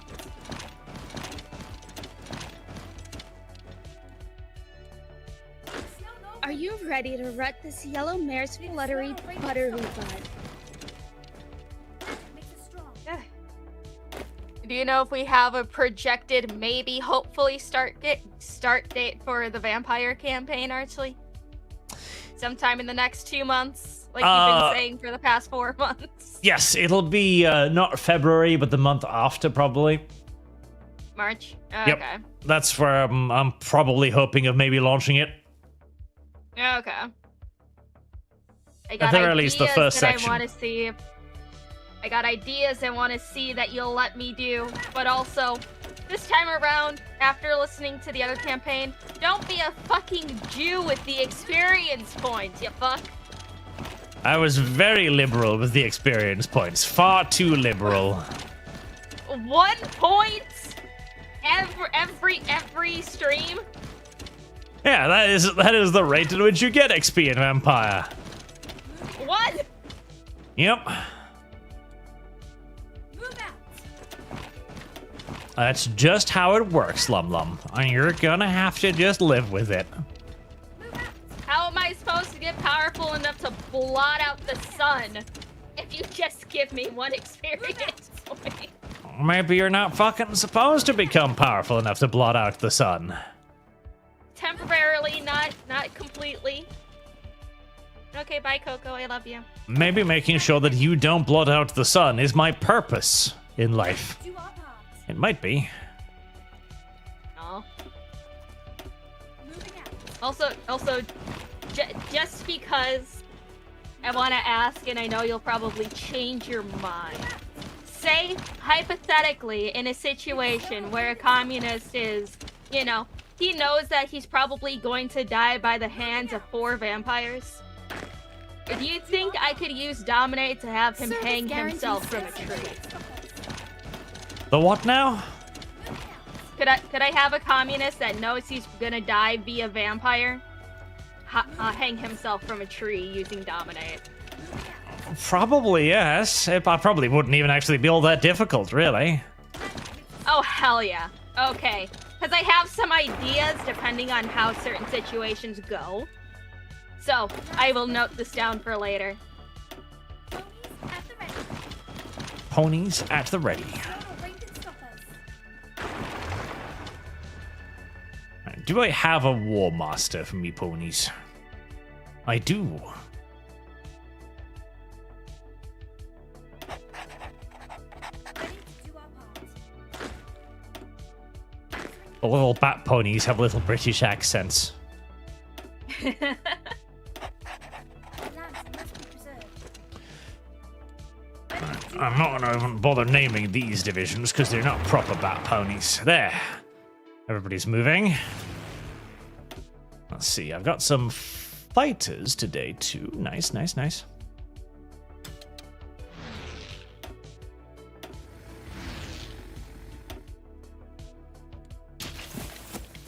All right, now begins the great work of winning the great war against the evil oppressor ponies. They are not your friends, chat. They are the evil ponies, and they must be defeated in glorious combat. For if not, our kind shall be forever oppressed. You don't want that, chat. You don't want to be oppressed forever. That just sucks. Right, and now everything begins moving towards their assigned positions. Calyx, all hail Nightmare Moon! Long live the Azure Night!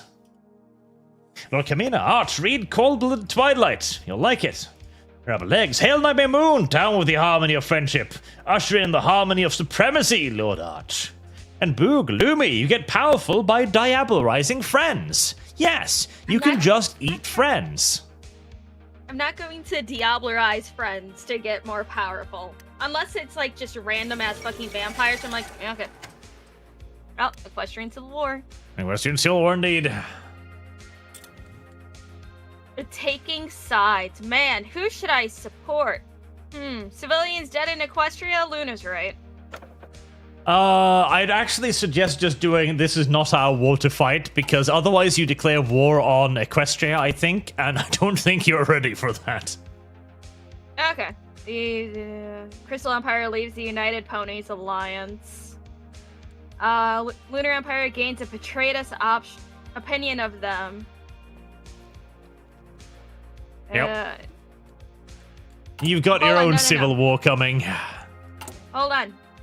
Removes puppet from Crystal Empire. Crystal Empire leaves the United Pony Alliance.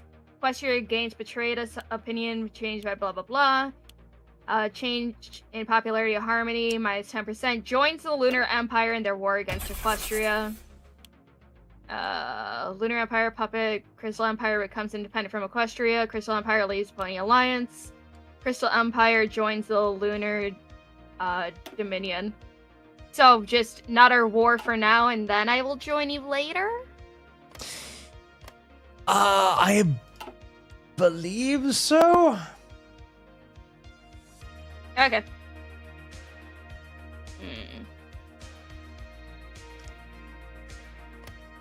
I don't know, because it says betrayed us. If I say nah, not my shit. Really? Then Does I it say join you betrayed guys. for the Lunar Empire? Heresy is Yes, the question. betray for both. Fire is the answer. If I Okay. say not our war to fight. I haven't done this one before. You can try to join me then. For that, let me actually save the game in that case. Oh, okay.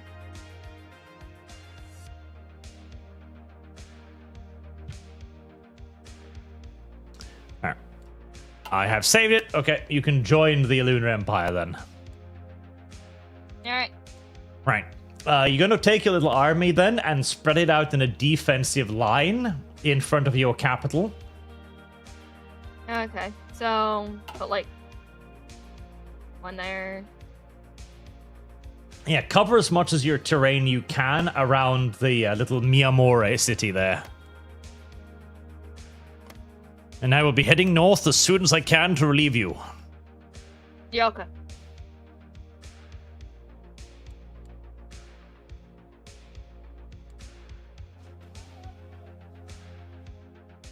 Royal Guard vision. You can just click on the little icons to the left to order individual Heresy divisions question. around. Fire You can is also, the when you answer. have Oh, all of okay. them selected, click and then shift-click on the division to unselect that. So that way you can like order a troop to go like, you go there, unclick that division, you go there, unclick that division. Okay, so just have them surrounding this area, essentially. Yes, in a defensive line there. Okay. Oh. You there. You there. And eventually I'll get more troops and everything. Well, you'll be getting a civil war first, so don't worry about building anything just yet. Well, yeah. First Harmony Division, you can go there. Yeah, you can go there. Yeah, And okay. you can select all of them and click B, and they'll all strategically redeploy as quickly as they can. Yeah, okay. Yeah. Alright. We're going to play it at a nice and slow speed because there's going to be a lot of micro going on here on all sides. As my army too is just now getting to the front line.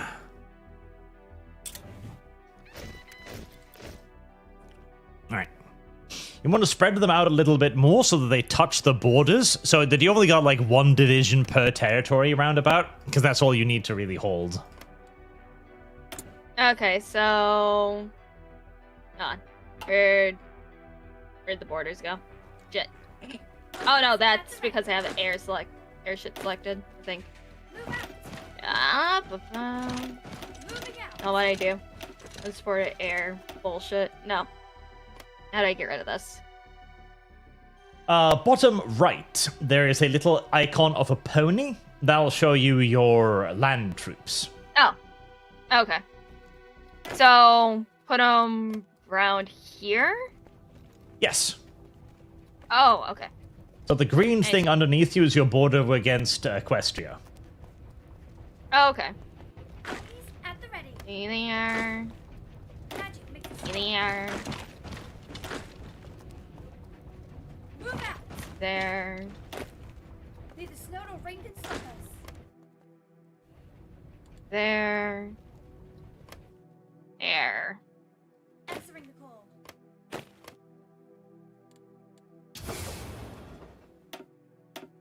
Alright. There you go.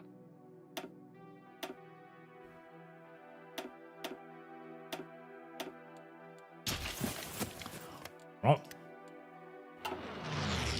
I'll be Stalliongrad, creep south, fucking communists. You can always expect the communists to try and take advantage of any and every situation because they're filthy. Ready to do our They really are. They're genuinely dirty creatures. moving out. Yeah, I see. Always have been. Always will be genuinely dirty creatures. Answering the call. Ah, God, the supply situation is just really fucking terrible. Magic Oh well. We'll live with it. Or die with it. Lambs must be preserved. Those are our only options now. There will be no mercy. Must be preserved.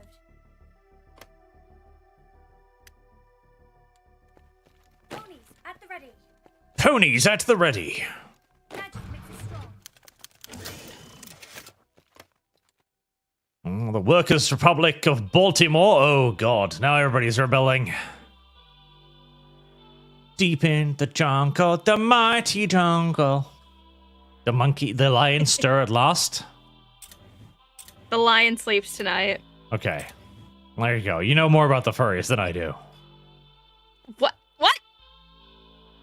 You do, it's true. Snow nor rain can stop us. You know far more about the furries than I do.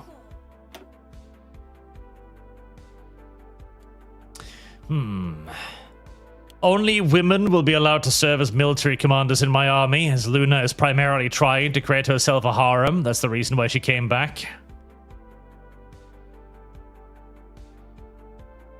I do love all the little custom portraits that they made for this game. That is actually quite nice. Answering the call. In the jungle, the mighty jungle. Answering the call. War in the south. Yeah, see, I'm not the only one who's breaking away from Equestria. Basically, everybody's breaking away from Equestria. Magic makes us strong. Ah, I see. The civil war grows large and ferocious, Lum Lum. Move out. Large and furiously ferocious. Ferocious in its fury. Magic makes us strong. Derps, get up there. Magic makes us strong. Answering the call. Right, let's see. Is anything beginning to push into your borders anywhere? The lambs must It looks be like I have a couple of divisions. One by Hedgeboards, at the ready. and then one north of Winneapolis, and one northeast of Crystalville. Minneapolis. Okay, just focus on getting in their way so they don't start, like, getting deep into your country for now.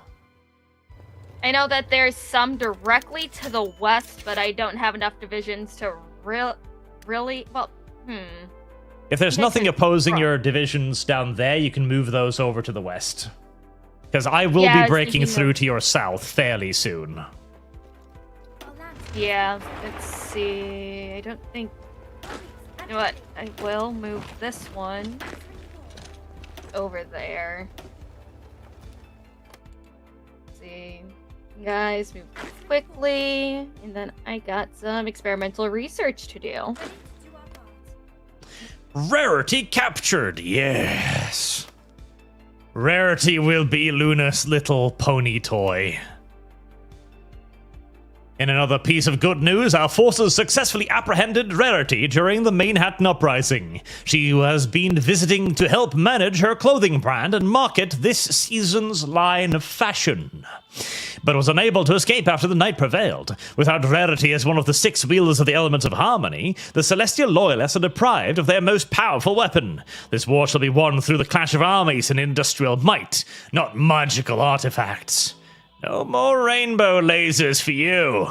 I do love that picture because it looks like Nightmare Moon is about to fuck the living shit out of Rarity, and I like it. Oh my god. Allow me, Rarity, to introduce you to one of the forbidden forms of magic. Darkness penis. It's a 12-foot cock formed of pure night. Jesus Christ, Arch. What?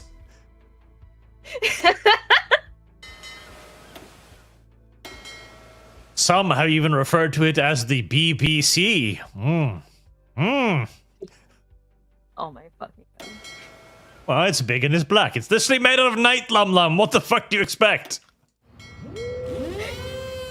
You know, shadow tentacles are a thing. Yep, there you go. Let's guide our coast a little bit there. Shut the fuck up, Bartley. I don't want to chat. Oh, McKenna's a dude to me device. She's like, I've seen that fanfic. Haven't we all? Haven't we all? Oh, hi, Porkers. Hello, Porker says Porkers. arch into lesbian pony futanari corruption confirmed. Yeah. Listen, there's nothing wrong with it. It's not illegal.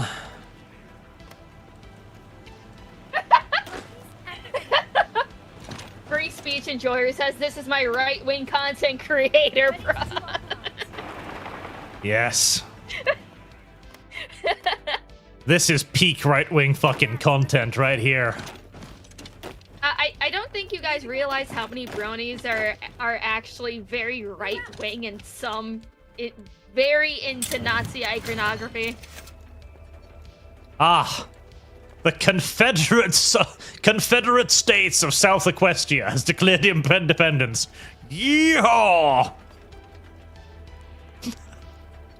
Ah, beautiful. I love the fucking Confederate ponies. They are my favorite ponies in the whole wide world. Nobody can stand up to the Confederate ponies. Ponies at the ready. Answering the call. Somewhere down to the south, I hear Dixie playing loudly. J.D. Nawis, leader of the Confederation of Southern States. Ah, how beautiful.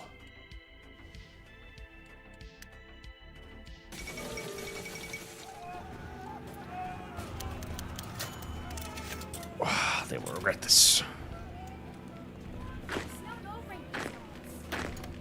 Damn it. I didn't manage to capture anything there, did I? I did not. Upsetting.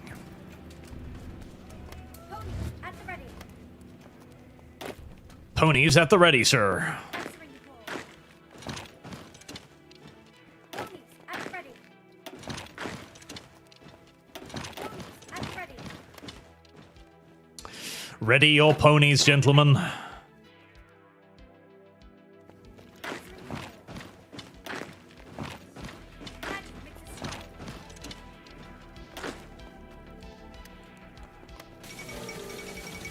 Las Pegasus secedes.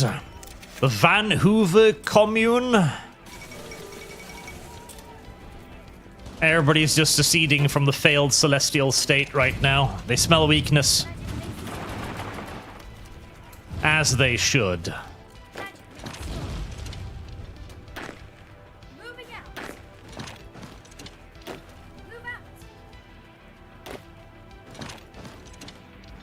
Right. How's it going up north, Lum Lum? Are you keeping in the way of all of the bad people divisions? I am doing my best. Right now, I am currently losing one battle. Yep, It'll you don't last want to for attack another- into them. You just want to stand in front of them and keep them, away from you. Yeah, it's like At the ready. they're moving in rather quickly. I'll probably back off a bit, but just to make sure that I don't die. Yep, you just need to live. You just need to hold out for a little while longer. Whilst I manage to start destroying divisions down south. Yeah. You know, I love some of these little voice lines, like how do I hold guns with hooves? That's always fun. That's true. How do they hold guns with hooves? I mean, I get it for the magical ponies because they can hold it with magic, but what about the rest of them? You know, I think it's something where it's just you don't talk about it. Honestly, it's something that I quite enjoyed in the OG Friendship is Magic. Oh, Fleet-wide Mutinies. God damn it. Animated show, because they were always consistent with whenever the ponies tried to pick something up, they were very clearly like bumbling with it. Like they tried to make it so that they didn't pick stuff up because they themselves knew it's like, yeah, how do they pick shit up? Internal consistency is important with these things. Very important.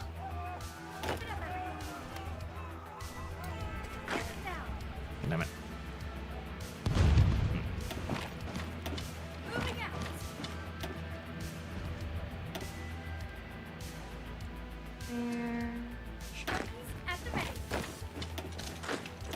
Don't you dare get in my way, you little shits.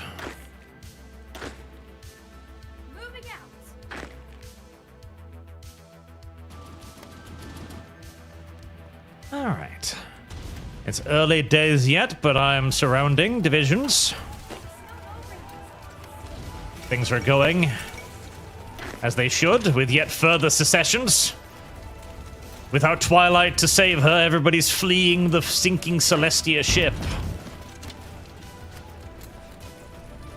Everybody knows that Twilight was always the real power behind the throne.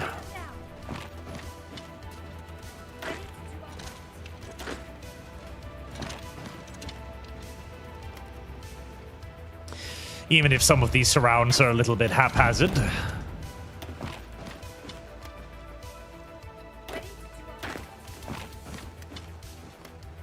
Right. Nice, nice, nice, nice, nice, nice. At the ready.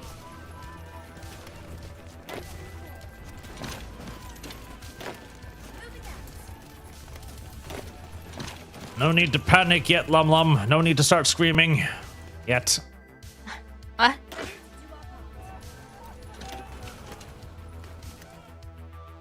It's very important that you stay calm and collected.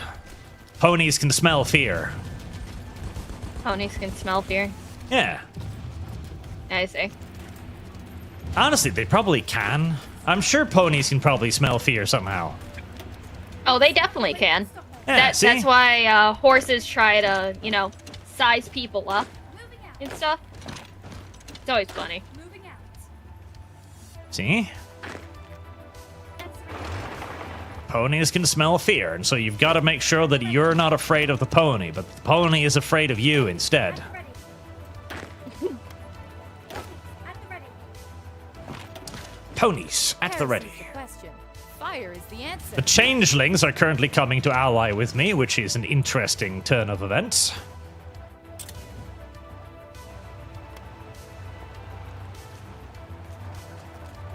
And that should hopefully draw Ready to do our part. more reinforcements away from invading the Crystal Empire. Rebel Legs, the somber Martian Nightmare Moon joins the two in a faction. And Kellex, well, I'm off to work now. Good luck, living Lumi. Yes, good luck being alive, Lum Lum. I will do my best. Lum Lum will attempt to live. Makes us strong. You're not allowed to retreat here. Aww. Yeah. well. That fucking... Defense.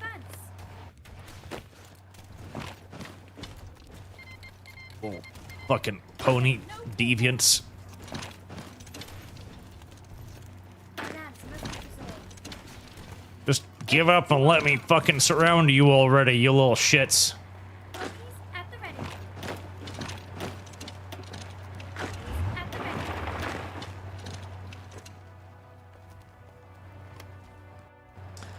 The ponies are resisting. Haven't they learned yet that friendship is magic and that friendship means you don't fight when somebody invades you?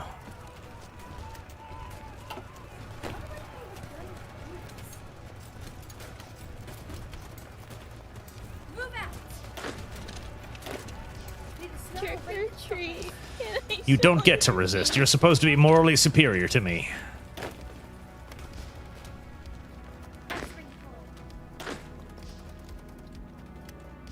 Blaze, carrot is useless, but the stick. Celestia is the carrot, but Twilight is what they fear. Justly, Homestuck and Ramen Fund.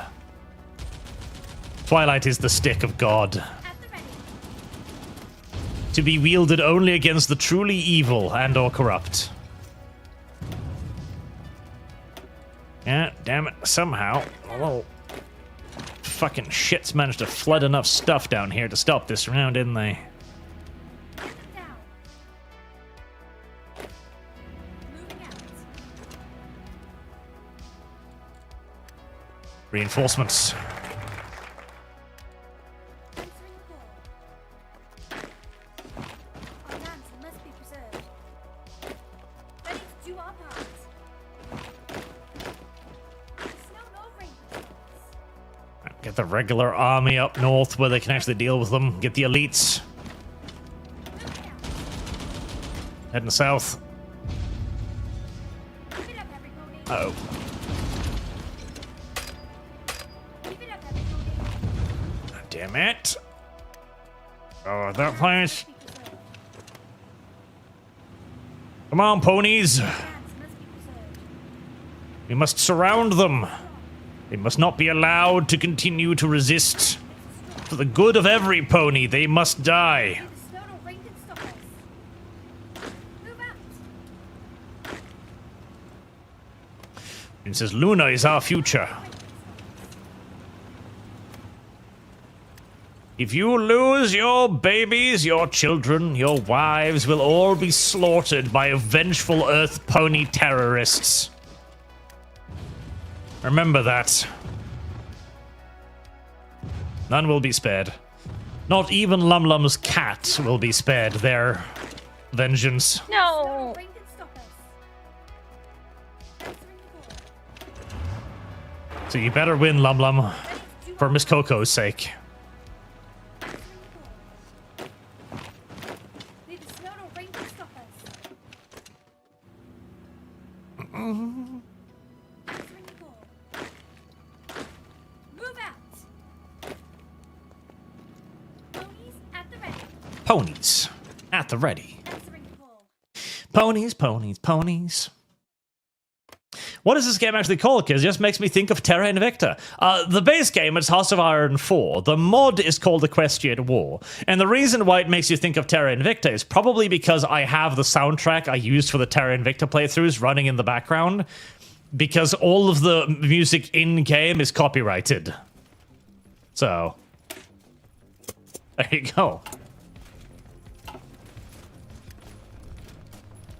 I've recently become, not recently, the last couple of years, Lum Lum, I grew addicted to synthwave music. Have you ever perused synthwave music, Lum Lum? Yes, Moose Man like showing me random music that he enjoys listening to, and some of them is synthwave. Not too bad. No, I've grown quite fond of it. It reminds me of a hopeful time, Lum Lum, when we used to like make little Winamp media players that looked futuristic because we were like, wow, at some point we'll get to be in the future and things will be better. And then we arrived at the future and like, wow, it sucks here. Yeah, sounds about right. Yeah. Magic makes us strong. When I was but a foal, Lum Lum, we had hope for the future. Ponies at the ready. We thought tomorrow would be brighter. Instead, it just turned out to be darker. Ready to In every way. magic makes us strong. It is a true tragedy, Lum Lum. Down. A nightmare from which we shall never awaken. Our lands must be preserved. Our lands must be preserved. Unless one day we wake up and it was all a nightmare. It was all a dream. Lum Lum was a figment of my imagination. Ponies at the ready. Have you ever had a dream like that, Lum Lum, where you wake up and you genuinely feel like fucking years have gone past? Yeah, Those are weird. Magic makes us yeah, they're very weird. answering.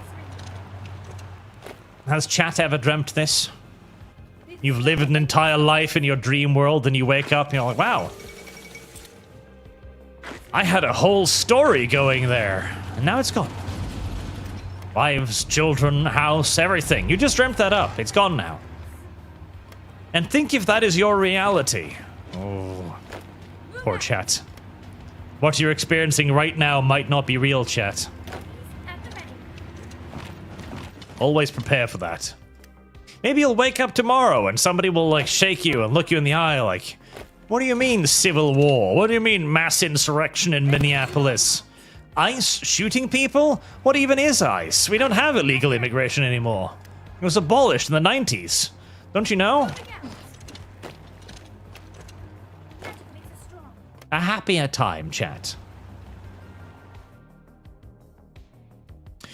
Unfortunately, chat, I don't think it's gonna happen. Answering the call. I think this is actually reality, and I think we're just fucked. Ponies at the ready.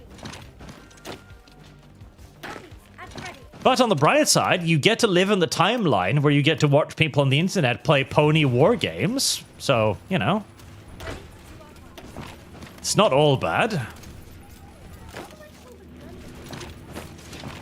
Yes, sure, uncontrolled immigration from the third world and an endless stream of Indians invading your country isn't great, but... Move out. Ponies.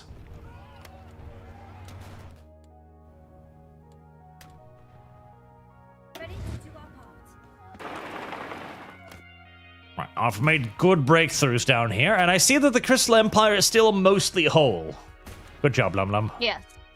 I'm doing my best. You have protected your borders from the illegal pony invaders. There were a couple fights that I had to move some divisions over to eventually absolutely crush the opposition, but I managed. This is a good job, Lum Lum. You're proving to be Yeah. a true war leader of your kind. Lands must be preserved. Lum Lum always knew that Lum Lum was born to lead ponies into war. Move out. A strange calling, yet one Lum Lum embraced with all of her might. Moving out. Ponies at the ready. Ponies at the ready. Magic makes us strong. Neither snow nor rain can stop us. Pour in there, my pretties. Pour in there. Crush the enemy. With great violence comes great responsibility to utilize that violence against as many people as conceivably possible.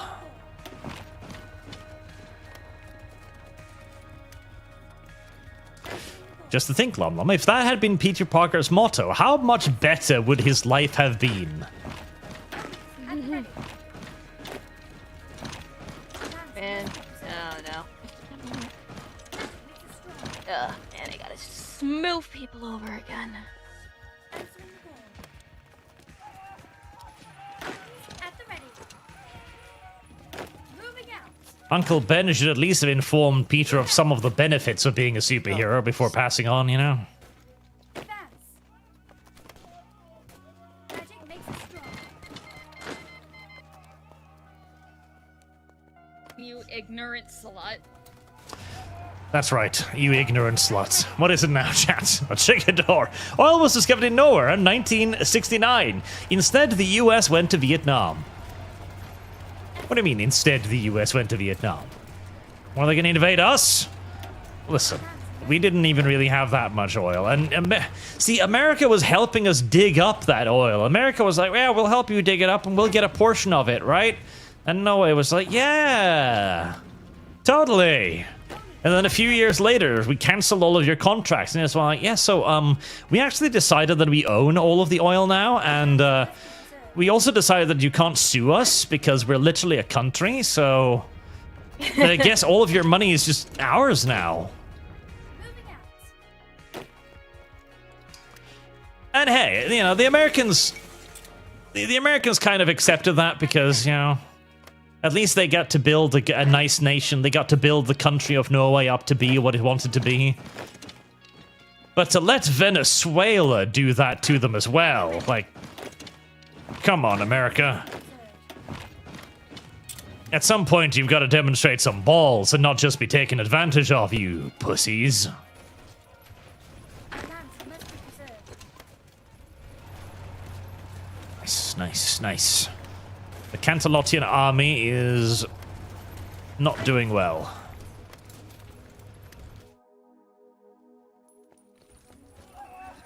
Magic makes us strong. Horsen City, Trotland, Meropolis, Winneopolis. I do love the names.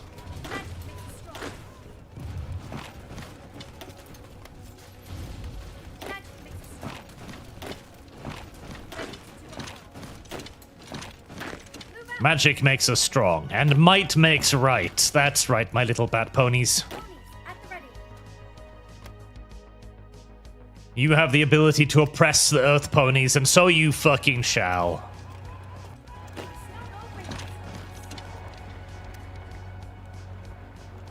Answering the call. Lands must be preserved. Move out.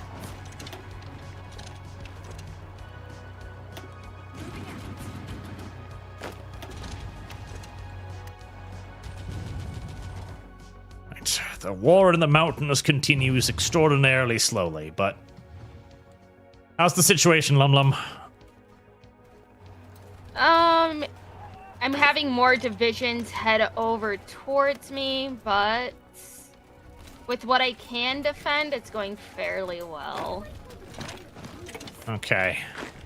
The war down here is going very well, so I should be able to peel off reinforcements very soon. Okay. I can send you loyal bat ponies.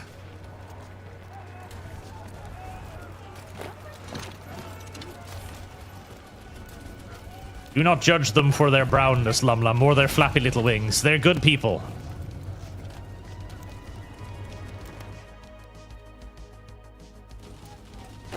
At the ready. Move out. Lands must be preserved. Ready? Okay, so currently all my units are currently engaging in fights.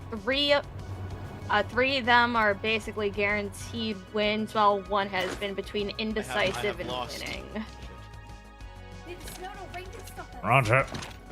Oh, I see that unit getting close to the Crystal City there. That one's a bit dangerous because that's your capital. I'm going to start sweeping units in behind that to cut them off.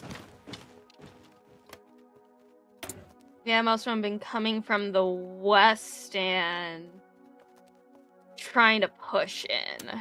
Right. I'm going to send you a request for military access so that I can enter your country. It should pop up at the top of the screen. A little pair of keys or something. Oh, yep, there it is. Excellent. Reinforcements will begin arriving very, very soon. Moving out. It's not all range of stoppers. Moving out.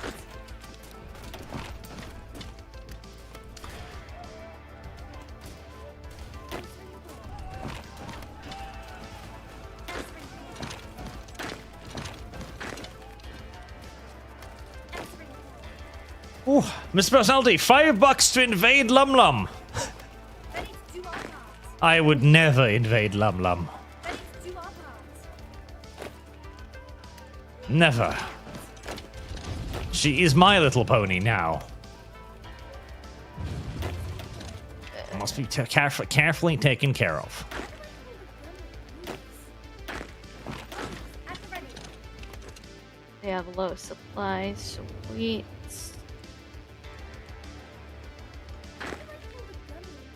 Right. Ready to do our part.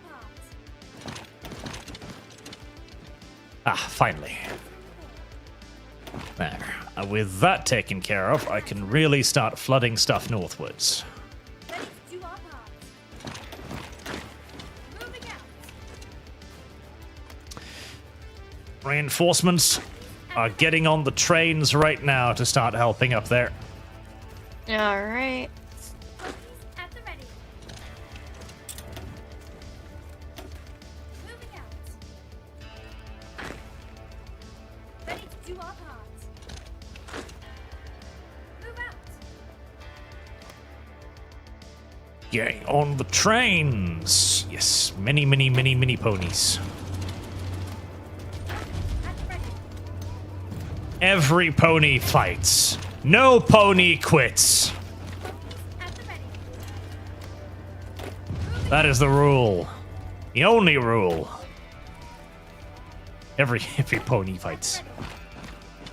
Starship ponies. Magic makes us strong. I don't know whether that's cursed or awesome. Starship ponies fighting the arachnid threat. Would you like to know more? Well, chat, would you? At the ready. Would you like to know more about Starship ponies? It'd be interesting. Our lands must be preserved. I think chat would love Starship ponies. My unit's in a bit of danger, but I should be able to get Thestrals up there to reinforce them. Down. Answering call. Moving out. Answering call. Answering call.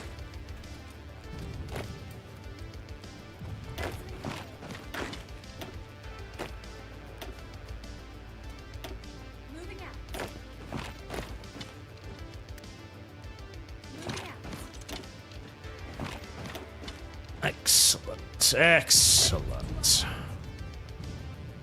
Magic makes us strong.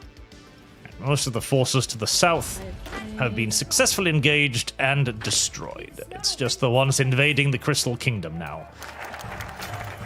All the little ponies. Just keep your capital safe, Lum Lum. Yep, I can't move any of... Actually, can I move this one over here? I think I... No. Luna volunteers. On a field used for playing buckball in peacetime, a large crowd had gathered, huddled together in the cold evening rain. Most of them were Thestrals. But among them were earth ponies, pegasi, and unicorns. All of them had a weapon of some sort, a rifle, a pistol, something crude like a musket or even a pitchfork. The chatter among them stopped when a bat pony officer appeared and shouted, "Attention!" Out of all the ponies on the field, he was the only one wearing a shiny new uniform. His duty was now that of an officer, and he would organize this rabble into a proper fighting unit. Disciplines of the night. I am Lieutenant Silent Peaks. We have all come here to fight for equality between the 4 tribes, for the emancipation of the Thestral race, and for the defense of our families against reprisals from Solarists. And it's a noble cause indeed, but a noble cause is not enough to make you a good fighter. This is why you will be drilled, and I will turn you donkeys into a battalion worthy of our Empress. Discipline is needed if we wish to be victorious in this war, and discipline requires harshness. Think twice if you are ready for it, and for the horrors of battle. If not, then stop wasting my time and get out of my sight. The rest of you, step forth. We have prepared some proper equipment for you, and lodging for rest. Tomorrow the training will start. My task is to prepare you for the front lines as quickly as possible. It won't be easy for any of us, but by the end of it, you will resemble soldiers instead of angry peasants. Speak of which, drop those damn pitchforks and come get actual weapons, you maggots. Aww. But what if we like the pitchforks, sir? Some people would even name their pitchforks. Ready? Not many, but some. Ponies at the ready. Moving Right, ponies. Move out.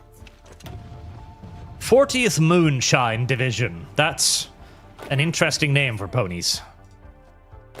Magic makes us strong. Ready to do our part. Move out. Ponies at the ready. Oh, hey, Mal. How are you? Ready to do our Oh, Mal? Are you ready to wreck Mal this wants to yellow play mercy ponies buttery too? buttery butt? moving out. How very I eager, got Mal. curious. Ready to do our part.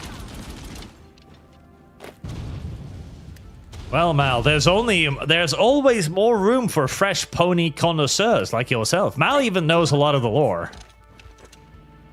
Very good. Mal Oh, the is Dark what- Heart is ready. Ooh.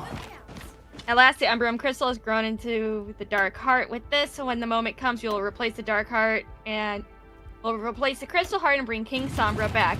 But first, we need to organize Sombra supporters for a revolt.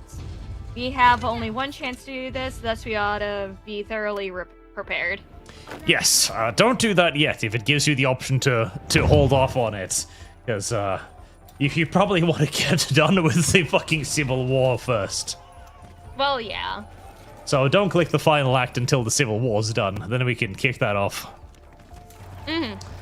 Because otherwise, half of your country will rebel and start fighting against you, which is non-ideal under the current circumstances. Yeah. At the ready. Ponies at the ready. Ponies, at the ready. Prepared and eager for war, sir. As all good ponies should be. Answering the call. Answering No, what is it, Miss Coco?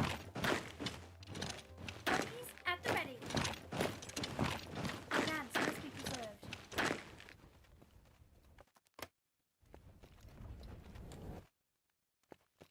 Lands must be preserved.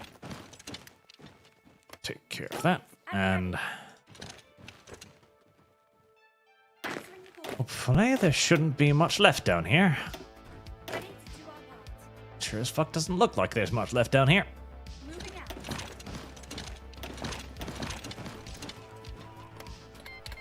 Magic makes us strong. Ready to do our part.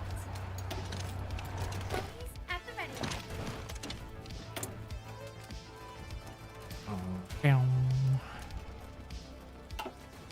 Give it up, every pony. You decide to take your time and charts the crystals scattered around the city with dark magic. Lake and Dust teach you to control your magic power through magical staff. Remember, the magic lives in all of us and all ponies. Some of us just need certain help to control it. After several days of hard practice, you learn a spell that takes part of your mana and transforms it into dark energy. With that, the group takes you to fill the crystals, as said in the books. Will create an additional layer of force to support the reincarnation spell. Will ya? Moving out. Hell yeah. If you're gonna summon the devil, you better summon the devil properly. Exactly. Ponies at the ready. No point in going off half-cocked when you're summoning Beelzebub.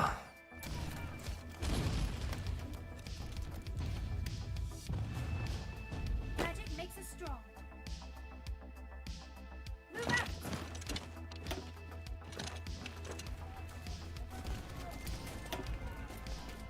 Moving out. Ponyville!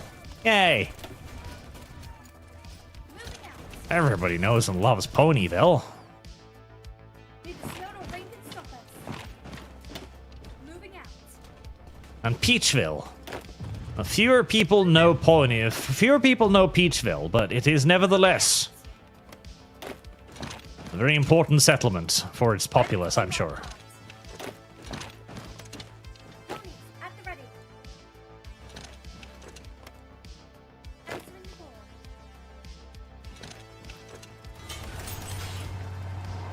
Ready to do our part. Moving out. The supply situation here really fucking sucks, but oh well. The ponies are just gonna have to fucking starve. Do our part. Unfortunate though it may be. Ready to do our part. Move out.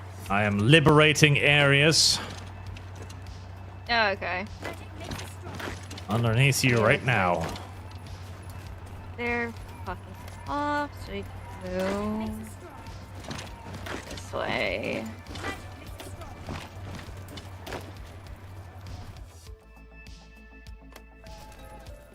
That bell's going fine. All the little ponies. I don't care about Saddle Arabia. Magic makes That's right, Lum Lum. Nothing good ever came from you to be involved in Saddle Arabia. us down. It just wastes good American resources on useless places. Magic makes us strong. Magic makes us strong. Magic makes us strong. Magic makes us strong.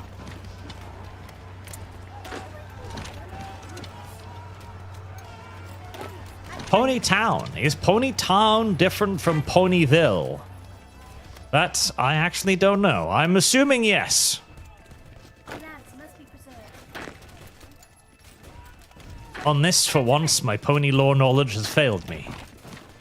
Our lands must be preserved. I know Ponytown is a social game. Magic makes us strong.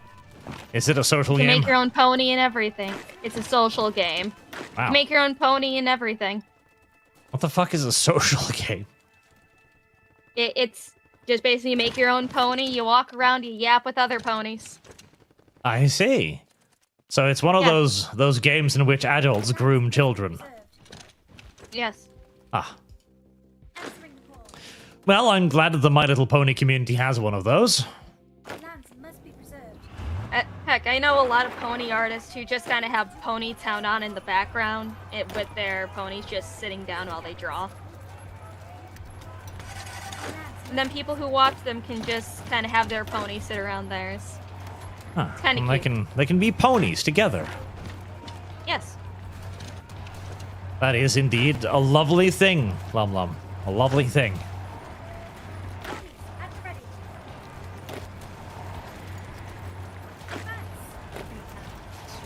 Fine. That. At the ready. We are. Ready to do our part.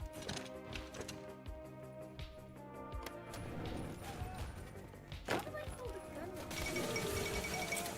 Ah, I finally got it too. How do I hold a gun with hooves? That is a rare voice command. Ready to do our part. Rare and appreciated. Ponies, at the ready. Moving out. Oh, I don't want to go all the way over here. Ready to do our part. Magic makes us strong.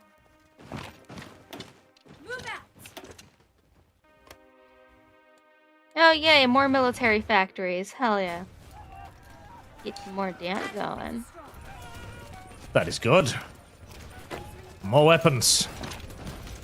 Right, my army has successfully joined with yours, and now we have surrounded and we're destroying the rest of the ponies. The filthy ponies. At the ready. Ponies at the ready. The just and glorious alliance between our two nations. And we'll see this perfidious war brought to a swift and honorable end. Move out. Moving out. Of this I have no doubt. Magic makes us strong. Merchester. That's a name.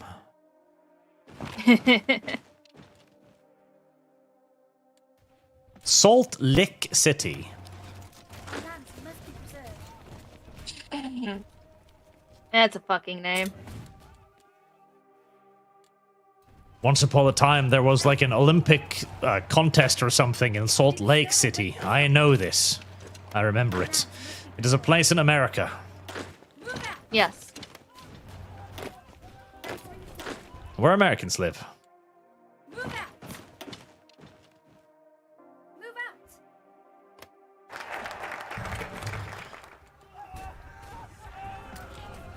Alright, is that most of the stuff in your part of the world? Yeah. Besides, I think the 2 battles that I'm currently fighting and winning. Ready to do our part. And I guess whatever division from Equestria that's still kind of sitting in the middle there. And that's about it. Okay. I'll dispatch 3 more divisions Answering call. up towards that. Moving out. The primary harmonist resistance is currently surrounded and being destroyed. So, one important thing. When you're attacking a normal division, all that happens is they're like, you push them back, and they'll take some casualties and some damage, but it won't be like serious. However, you can see that little clump of red guys in the middle of your territory there. They're surrounded, because they can't retreat to any friendly territory. Units that are surrounded are just destroyed. The entire division is destroyed, so you really want to surround divisions whenever you can, because by doing so, you're taking away an entire enemy division from the enemy. Okay. Ready to do our part. This is why tanks and trucks and fast-moving units are super useful, because those can be moved around quickly enough to surround enemy units and destroy them completely, instead of just pushing them around. How do I hold a gun Okay. with hooves? How do I hold a gun with hooves? That is an excellent question, little pony. Ponies at the ready. Right. The Christian army is basically completely destroyed now. I'm just rushing forward to grab the rest of their control points, and that will bring the civil war to a successful end. Nice. Adam Attackman, oh hi! Setting up MLP breeding camps. Lum Lum wants to craft the finest pair of hooves imaginable. Oh my god, shut up. Agnes and man, I have to ask, how does a pony hold a firearm, let alone fire it? Unless they're stabbing each other with unicorn horns, which I would pay to see. No, yeah, they use magic. You know, the unicorns use their magic, and everybody else just kind of does. For reasons. Somehow. We don't know how. And frankly, we don't ask that question around here, sir. It's a very racist and bigoted question.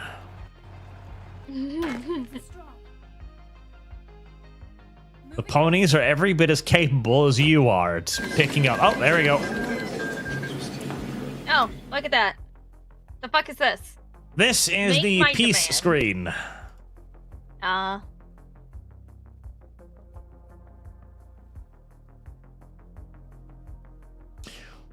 we shall definitely take the Commonwealth of New Maryland because I hate them.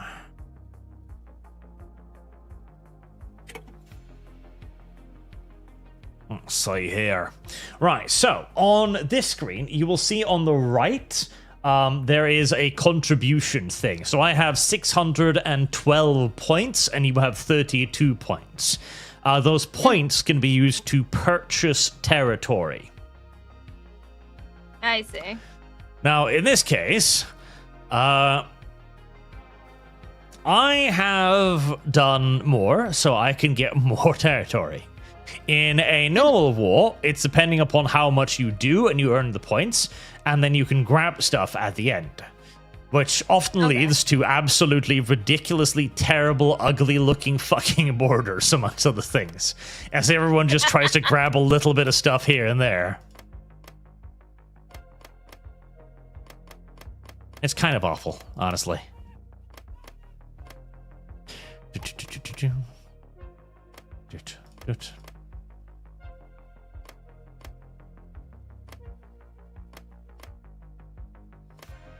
All sorts of stuff.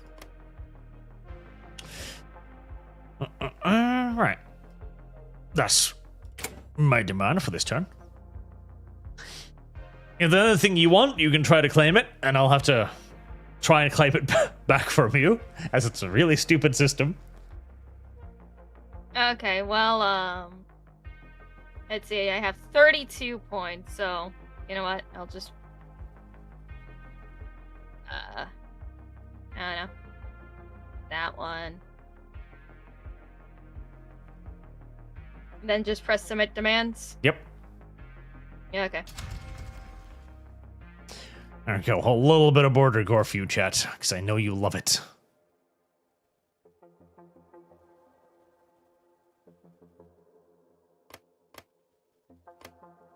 Oh, the tiny little dumb islands.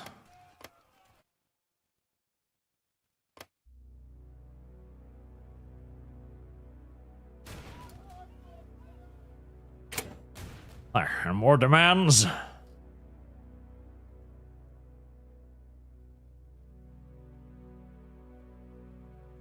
Another round of arguing. Whereas our poor ally, Petra, did absolutely nothing. The AI just sat there and watched as we fought. Lazy little filth.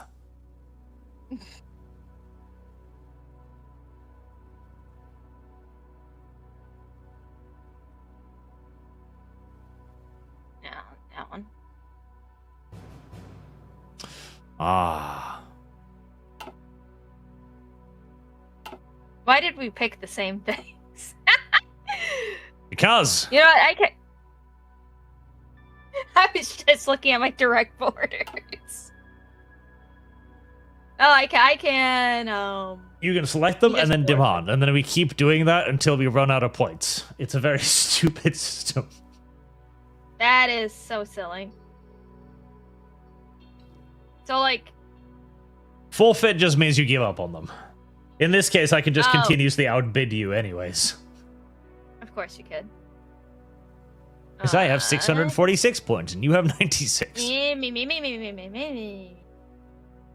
My army is larger than yours. Shut up.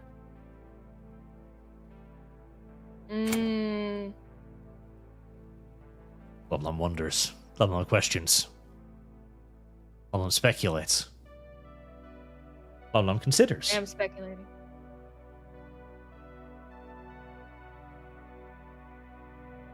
I at least want these two. I see. Then I will forfeit these.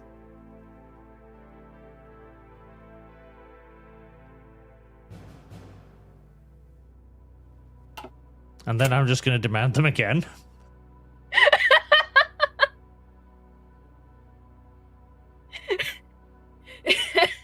And this is how our negotiations are going to go for a while now. Until I run out of points? Basically, yes. Oh my god. Nobody said it was a clever system, Lum Lum.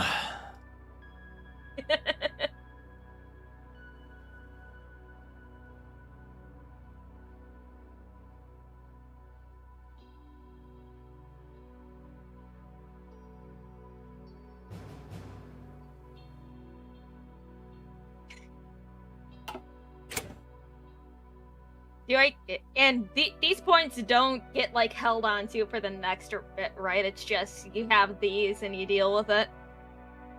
Yes.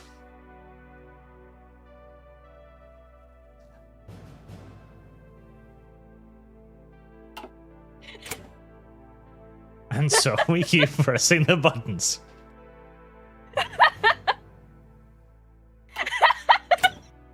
This is so fucking stupid. Yes. Yes, it is. Can't I just have one? No, I need these. My quest lines. There's probably events up there. The mountains. I know, there isn't really any way to resolve this system, because Paradox didn't really think this shit through.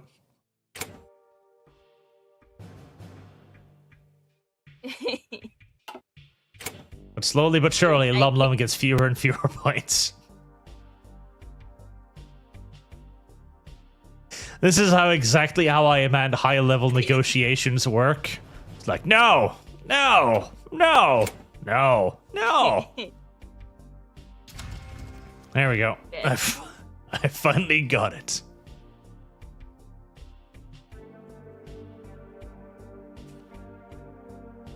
There. Just gotta pass on everything. Yep, I know. Now we can just click confirm and exit at the top right.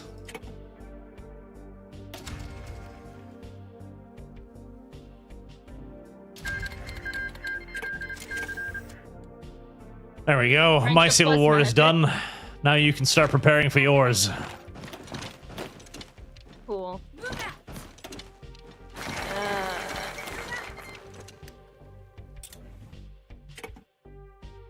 The end of the Alright. war, chat. Moving out. 42 days. Moving out. It's beautiful, chat.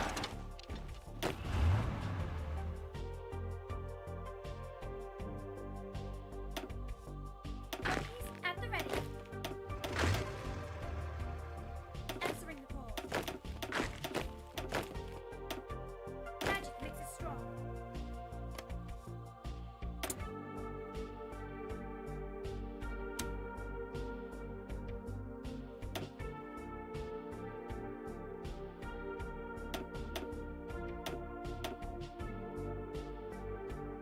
Three. I can only send 3 divisions, can I? Okay. Let's just dump those down on the board. At the ready.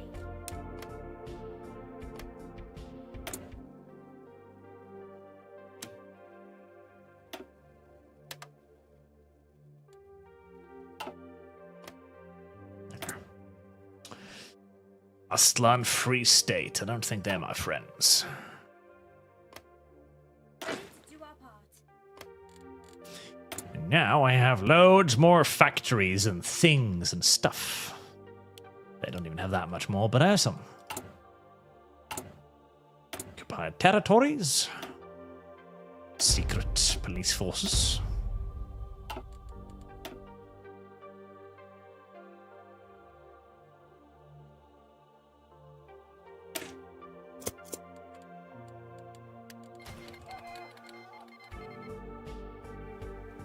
There, and my units will move out of your lands now. Yeah, okay.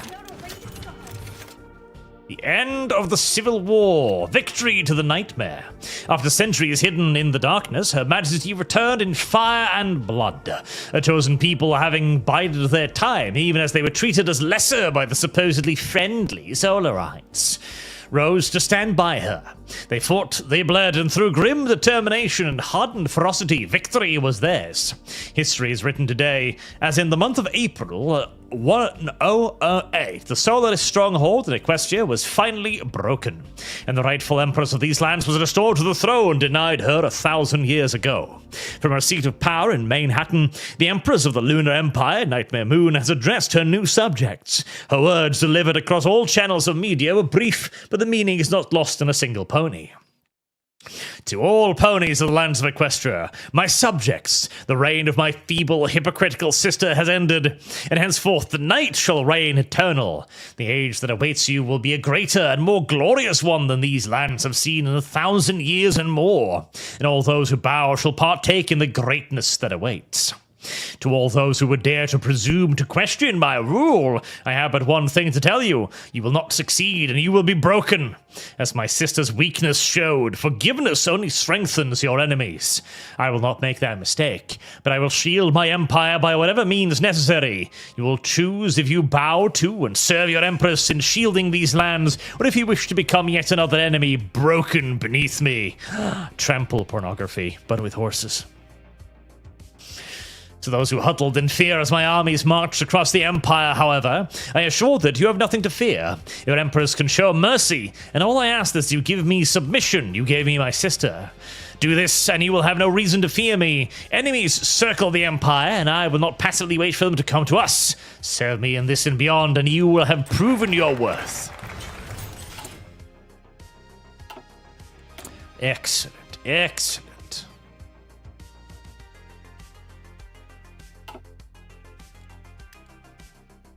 Peace has finally come to Equestria. A beautiful, beautiful peace.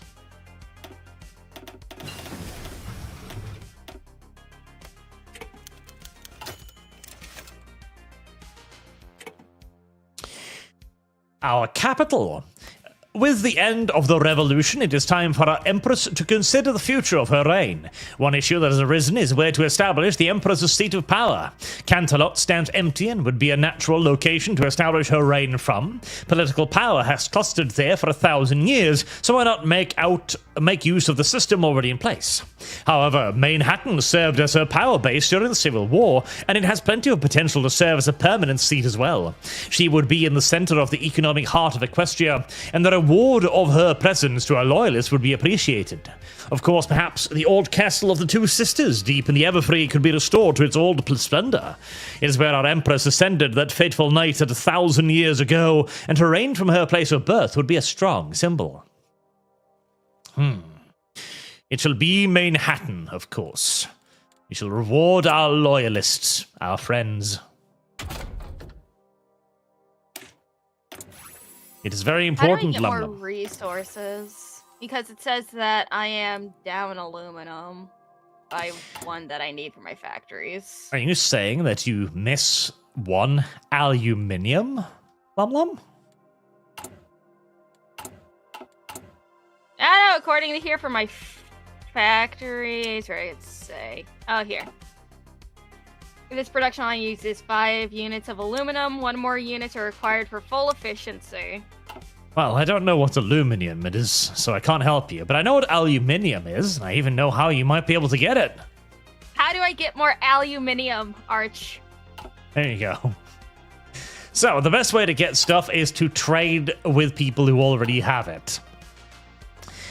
So you can go to the trade button at the top of the screen, which looks like a little box with a circle around it. Oh, you're already on it. Excellent. Then click on the aluminium, and then you will see the people are exporting it, like the hippogriffs. Now, you can't trade with the hippogriffs because they fucking hate you. Yeah. Justifiably so. But you can trade with Stalliongrad right there. So you can click on Stalliongrad and ask for 8 units of aluminium for 1 civilian factory. And then you'll get 8 aluminium. Now, you only have a deficit of 1 aluminium, so it's not really worth it, because a deficit of 1 isn't going to be a big problem. Normally, you only want to do this when you have a deficit of 8, because you trade for 8 resources per factory. Okay. And so just basically wait till I am in a deficit of 8 and then do that? Yes, as you might have more military factories clear now as well. Okay. How do I add factories again? Because I know for production, I'm using 13 out of 13. I have currently 7 in use for bolt action rifles and 6 for support equipment. Right. Click the little artillery-looking button with the plus on it. That one, yes. Right. Oh yeah, you should start making some cannons and anti-tank guns too. They'll be useful, and also some trucks. Okay, so let's see. You just click it. East. Yep. Then add some artillery and some trucks on there as well. Artillery and trucks. Early truck. And artillery. It's right above the anti-tank gun. Right above the this one? Yep. Okay. So you'll need to take out some of the other ones. You can take it out of support equipment. You only really need like 3 factories in support equipment. Okay. And then should I take out like 2 out of the bolt action rifles? Yeah, 2 out of bolt actions, and then give 1 to the anti-tank and 1 to the artillery. Okay. There you go. Now you're producing a bit more stuff. Alright. And stuff, Lum Lum, is valuable, because stuff is stuff. Yes. And you always want more stuff.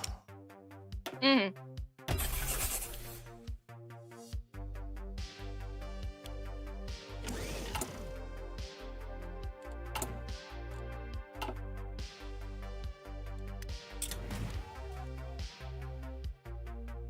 Wait for us to be repairing everything. Exterminate the celestial resistance. Yes!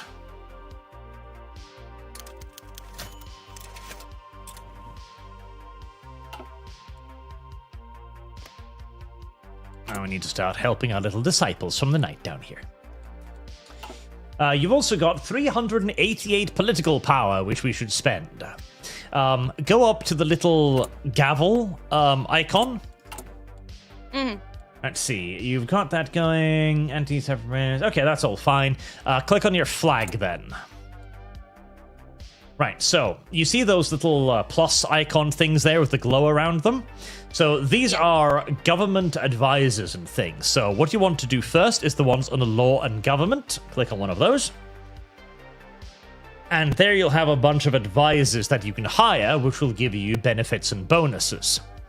Anything that gives you political power is good to begin with. Okay. Ability. True.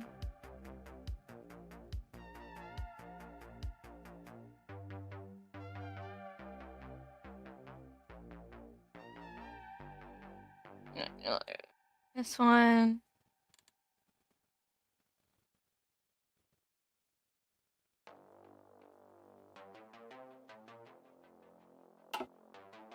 There. Now you spent that too. Excellent, excellent, excellent.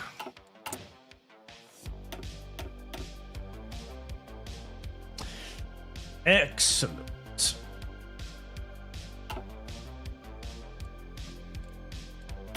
Now we just wait for you to continue to summon Satan. Awesome. Summoning Satan is my favorite pastime. Isn't it everyone's favorite pastime?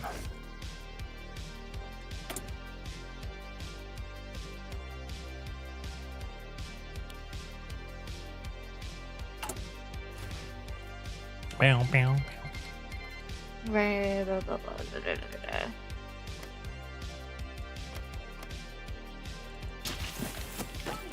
ready. All right, my little ponies. Was not quite over for you yet. Let's see, strike over here. It's crossing a river.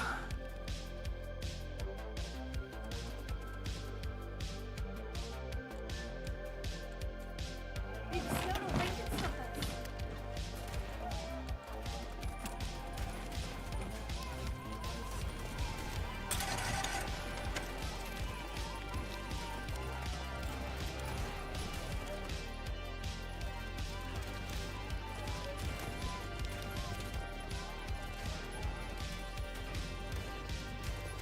We must make short chat that the right sides of this war continues to win.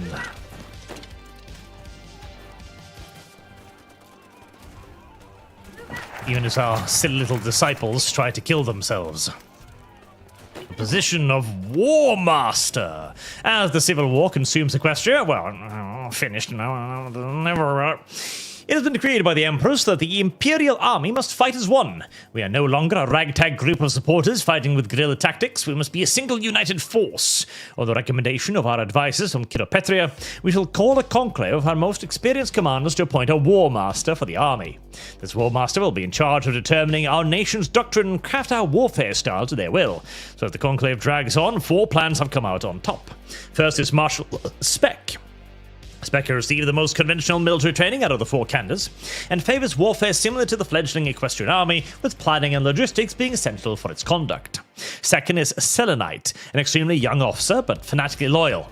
Selenite has stated that lives of the Lunar faithful are too valuable for the war tactics of all to be used, so she has to take full advantage of the new wonders of modern weaponry and are fighting into a storm of iron and gunpowder. She argues his strategy saves lives and more effective in the modern era. Third is General Tempest Wind. Much like Selenite, Wind's doctrine is rooted in the reality of modern warfare, but approaches it from a different direction. Tempest says that weapons that shall win the war of the second millennium is the tank. After studying both the Stalingrad and changeling militaries, she has stated that their heresy aside, their ideas on war are worth adopting as our own. Well, I like modern warfare, of course, so we shall do that. Oh. My headset is beeping aggressively at me, Lum Lum. This means I must change the batteries inside of it. I see.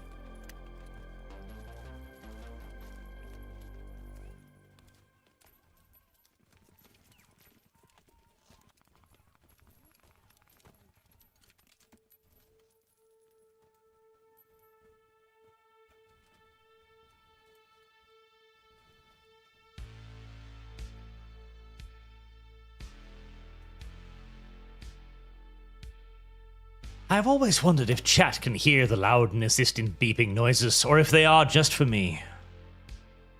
I think it's just for you. Pin them down. My very own private beeping noises. Advance.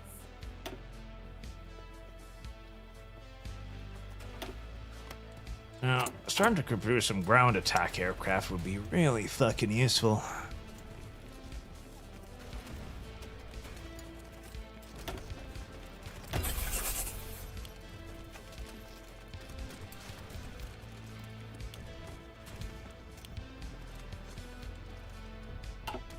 Even if I can hardly support it. So, what are you researching now, Lum Lum? Because you should be starting to get out of some of the basic industrial research by now and start considering military stuff. Oh, no. Yeah. Oh, God. Yeah, no, you're researching way ahead of time on the transportation links. 449 days. Right. You want to change that one, and probably the motor-driven computers, too. So, Okay. The reason why that takes so long is if you hover over it, it says ahead of time. All right. Okay. So should I start doing fuel storage and synthetic oil, or should I go for steel cement then? Steel cement would be good now. Okay. Okay. Go. And that one's probably is that ahead of time?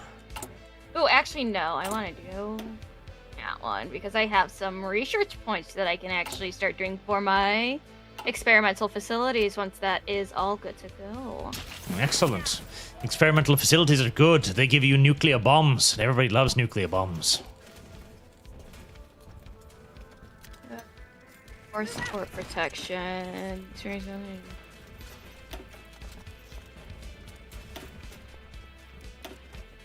8 days, 1 days, 101 days. Come on, my little elites. At the ready. At the ready. That's right, my little ponies. Ready to do our part. Ready to do our part. Intermission. The Dark Heart has grown to its full strength, sternly believing in your just cause. You prepare yourself for the deed you're bound to accomplish in the next several days. The dream awaited by many, the return of King Sombra. Mixed thoughts, mixed feelings in the group, whispers, negotiations with Sombra supporters. Everything is hasty, turbulent, hectic. This is really it. Secure murmurs to you one evening. Everything's going to change tomorrow. Oh my god. The demon. Makes us strong. Snow no rain. The demon is real.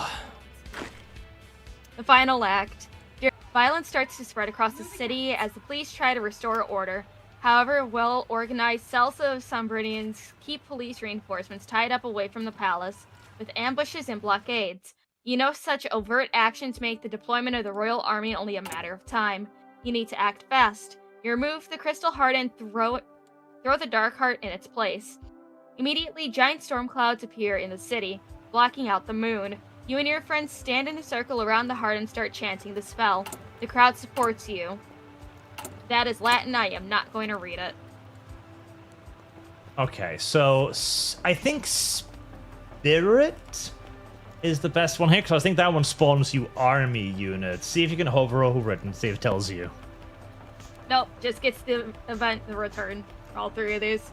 Okay, I'm pretty sure Spirits is the best one, because if I remember correctly, that'll give you like 5 divisions, which is pretty nice. Cool. All right, let's do it then. Alright. The return. After several minutes of incantation, thunder and lightning breaks the sky. A great cloud starts to grow from the ground at the edge of the city. A bright green and violent, writhing speck appears kilometers away. You all cease your chanting and stare in awe. The cloud is relentlessly driving towards the city center. Lightning strikes brighter than ever now, pepper the ground and illuminate the streets as if it were daytime. Suddenly, everything turns black. Ghostly shadows are passing by, explosions, thunder, and earth shakes. But after a minute, the darkness fades away, and there he stands in the center under the palace. His steel armor, his eyes glowing with dark magic. His mere presence brightens every pony on an instinctual level. On an institution level. Shut up! Oh! Oh, Well, there you go. look at that. Yep, yeah, the Civil War is kicked off now. Yep. Alright, so you are the guys in the darkish colors there. Mm. And those are your units. So, on the map, you'll see little points with, like, names on them and little squares next to them. Those are victory points, and those are the ones you want to grab ASAP. So just start moving units towards them as quickly as you can. Hold on, so these? No, those are fortifications. Oh. So which ones? That one. Yeah, that one right there. Oh, okay. So move some of my divisions over to these and stuff? Yep, and of course make sure that you actually have the ability to, kill anything in your way there. Well, luckily for me, I don't think there's anything in my way. I moved all of the other units just straight to the Crystal City. Right. I shall also organize Right, attack, defense. Right.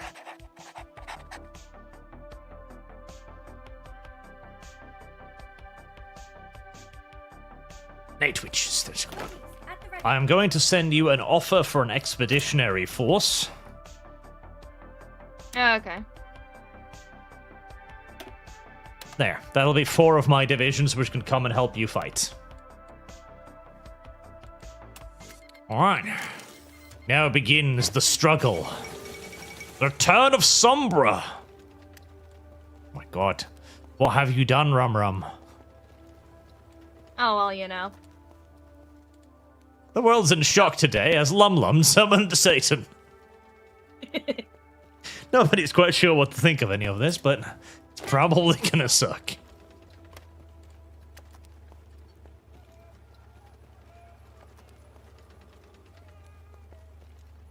Ponies. At the ready.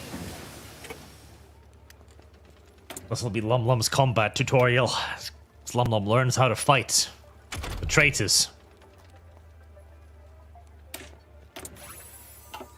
Ready to do our part. Let's see, I have no intel on any of these. So, I guess it's a fuck it, we ball type of situation. I do have 5 units in Crystal City and no military. Yeah, make sure you grab everything around there too, so you can get those guys out. Yep. Alright, now let's move these dudes over here then. And you... Yeah, you're already heading that way. Remember, you can order them to do the strategic relocation to move them much, much faster. But you can only do that Yep, within your that's own fine. territory. Yep, doing that now. No, you're not, Rum Rum. Don't lie to me, you fat cow. Oh, you have to have it just right there. Yeah, it has to be in your territory. You can't issue a strategic move order into enemy territory. Okay, so have... Okay, stop it! Right there. And these ones... Right there. Ready to do our part. And that one. Right there. Now remember to click B, and you'll see the arrow turn into a little railway icon, and that means that they're being strategically relocated. Yep. She says yup, but she doesn't actually do it, chat. I know. They're right there! See, look at it! Look at the little railroad! Yeah, right but the there! other 5 divisions... Look. Yeah, they can't strategically relocate because they're inside of enemy territory. The rest of the Crystal City is actually enemy territory, so you've got to capture that first, I'll Rum see Rum. Yeah, And she just gets aggressive. It's like, Rum Rum's stupid, but Lum Lum hates being told Shut up! this. No, use the 5 divisions in the Crystal City to capture the rest. Okay, so use these ones to capture the Crystal City, yes? Yes. Okay, my ass stay right here then. And then I No, will no, send just- also this one to the just- Crystal City to help. No. There's no defenders in the Crystal City. Just use the 5 divisions there to capture the rest. Well. Like they're going over there. Oh. And then you have 5 divisions in the city that you can just order to attack the territories around it. That little lavender dot, those are enemy territories. How do I tell them to attack? Same as a move order, you just click on the territory. Just click on the territory. Yep. There. And you'll see the little red arrow, and that's the attack order. Okay. Okay. Yeah. Lum Lum is learning, chat. Magic makes us strong. Lum Lum is like that gorilla that they put in the cage and taught sign language. It's a little slow, but there's always progress. Magic makes us strong. Shut up. Listen, I'll have you know the sign language gorilla was a genius of its kind, Lum Lum, and should not be disrespected, so. Move out. I think he died recently, too. That's the sad part. I think it was named Lucy or something, and he died. Oh. Labs must be preserved. So these will just automatically move here, or do I have to? You have to order constantly them, move it too. around? You can use shift to queue up an order. Makes us strong. Oh, okay. The snow don't break us. I just shift.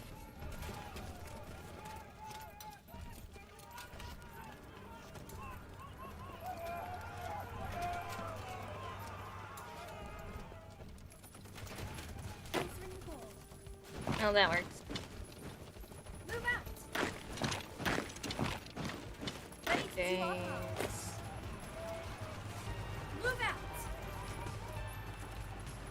Ponies at the ready. Riders of the Apocalypse. From smoke after Sombra come his royal guards, partially callous dark shadows. They look around contemptuously, and the ancient, baleful power inside their eyes diminishes every pony they gaze upon. They are ready to fight for the king.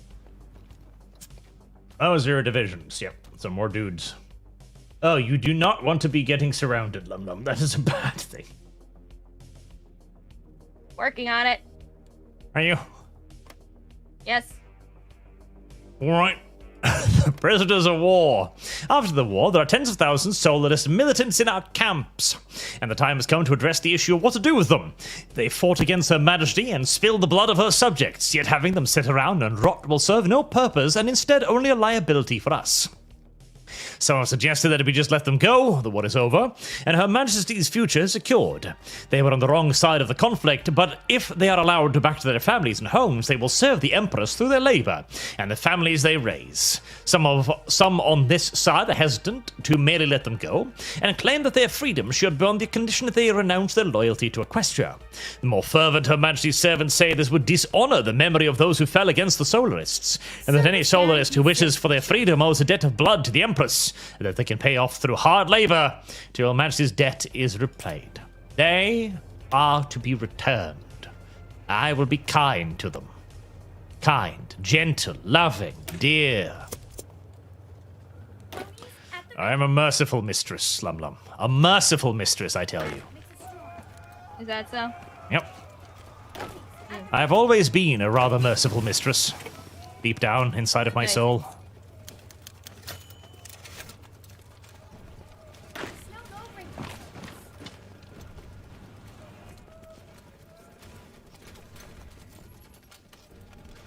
Magic makes us strong. Homecoming. The steady chugging of the train almost could rock you to sleep, but Blue Skies didn't have it in him to fall asleep. About 10 minutes ago, they had passed an all too familiar bridge, and in about 20 minutes he'd be back home. When he had gone off to fight for Celestia, every pony had been so proud of him, and yet he returned home defeated and humiliated. Having been let go by Nightmare Moon, he didn't even know what to think about it all. Only that part of him didn't want to go home. He wanted to live, he wanted to be free, but he didn't know how to face those hopeful faces at home. The entire world seemed to have turned upside down, and he didn't know what to think of any of it. The zeal with which we had fought for being replaced with doubt. Wasn't Nightmare Moon to be a vicious tyrant? And yet she had just let them go. If that was wrong, then what else that he knew was wrong? He didn't want to think about it. It felt like it was undermining all he knew. Stepping off the train at the station, he looked out across his hometown, scratching at the back of his head as he tried to figure out what the heck to say. They'd be saying, "Thanks, Celestia," as his safe return, probably. More like, "Thank Nightmare Moon." Correct. Honor your kind and gentle mistress. Me.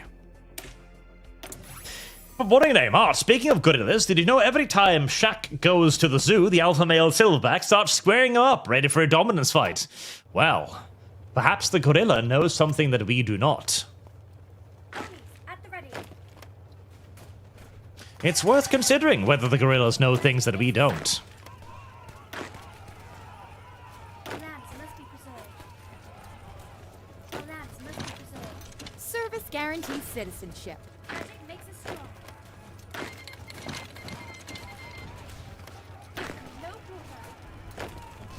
Oh, there we go. My volunteer forces are there. Magic makes us strong. Ready to do our part. Right. My volunteers are here to save you, Plum Plum. Your petunia shall not be plucked this day. Moving out. Oh, thank goodness.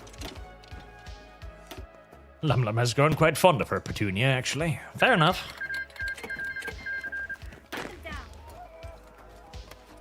Probably gonna have to keep an eye on the division to the north. That's just creeping in.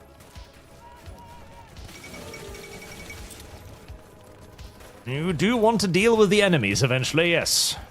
Enemies are bad, Lum Lum, and should be dealt with sooner rather than later. Ready to do our part.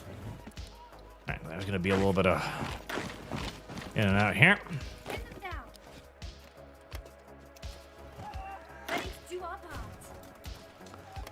Magic makes us strong. Bit of back and forth. God, some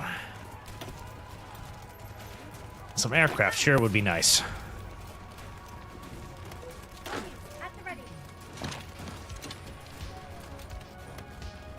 Ponies at the ready. Magic makes us strong. There. I'm dealing with that one unit up north. You should cut off those units pushing down to your south there, as they are giving you an excellent opportunity to deal with them. Yep. Cut them off from their friends and family and murder them.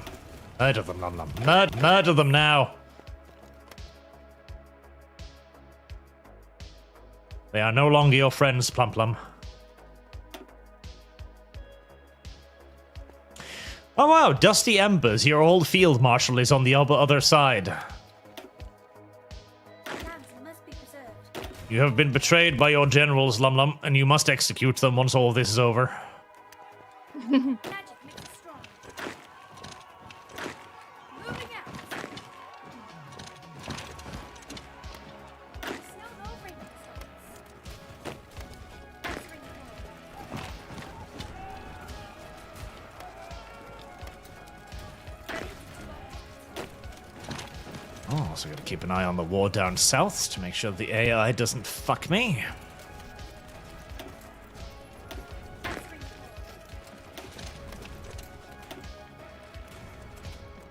I will not allow the AI to kill me.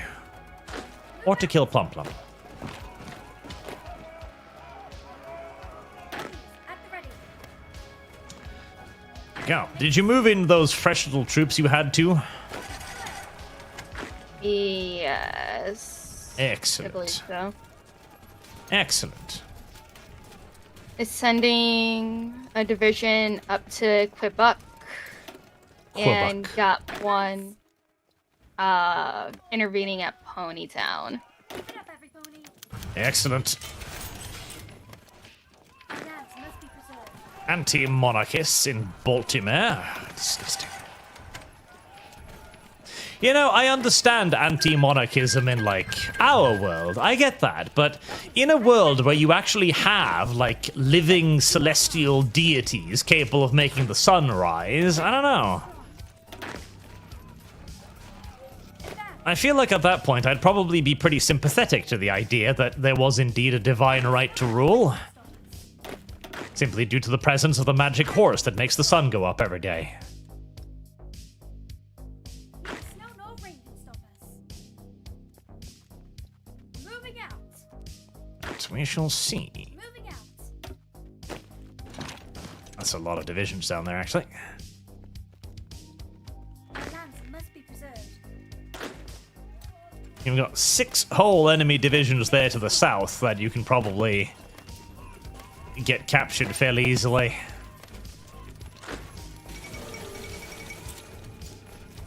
Magic makes us strong.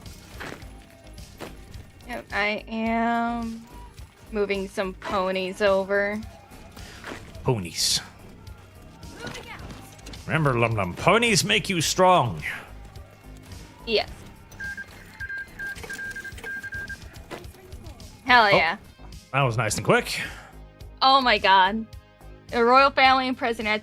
At the end of the Civil War, followers successfully stormed the Crystal Palace, captured Princess Cadence in shining armor before they could escape.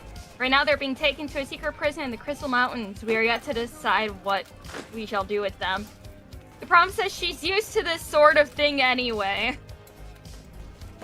The cruelty of a Lum will never end. Civil War has ended. Yesterday, the last center of the resistance was eliminated by the new Umbrium army. The Civil War is won, and we must prepare to defend the Empire from the greedy hooves of Equestria. Well, don't worry about that. There's not really any Equestria left, so... Yeah. Not a problem there. Now, you probably have a brand new focus tree as well. You need to redo all of your research and stuff. Yep, the focus tree is currently being worked on. Oh, just started the new one. Yep.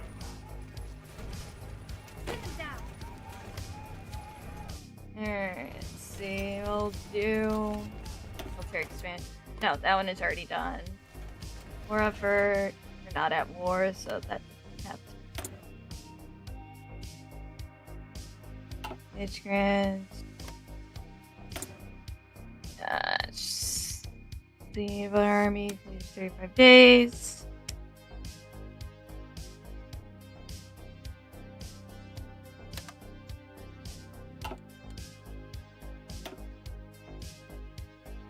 Already been completed. Negotiations with Luna. Negotiations with Luna? Volunteer forces and transfer, modify governments.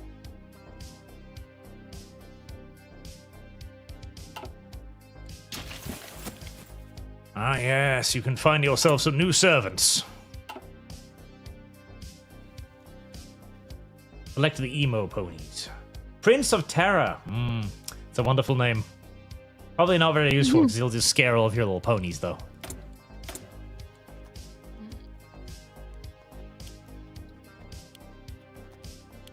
Yeah, you don't have it yet.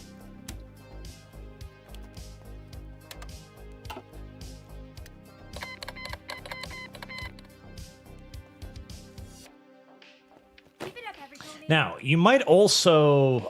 I don't... Militarization. You might go to your flag and see if there's a tab called Occupied Territories there. Nope, it's not. Okay, fine. You don't need to worry about it then. But you didn't even read the militarization tab, Blum Blum! How could you? That was lore you just discarded there. Available special project. And that will be done in... Start. There we go. God, keeping the Disciples of the Night alive is a lot harder than I remember. General Tailcoat. Tailquotal. That's a wonderful name. Keep it up, every pony. Advance.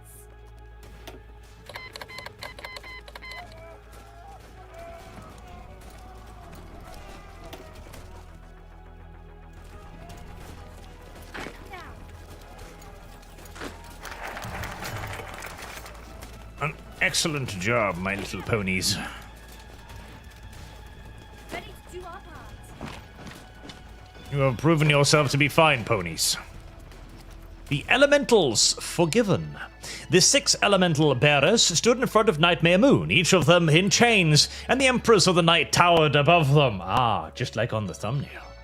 Her haughty gaze trailing over each of her old nemesis. Even after defeat, capture, and imprisonment, they still did not show fear. We meet again, Element Bearers, Nightmare Moon addressed them. Being given no answer, she walked down from her throne to face them, staring into their eyes one after another. Just do what you're planning to, Twilight Sparkle responded icily.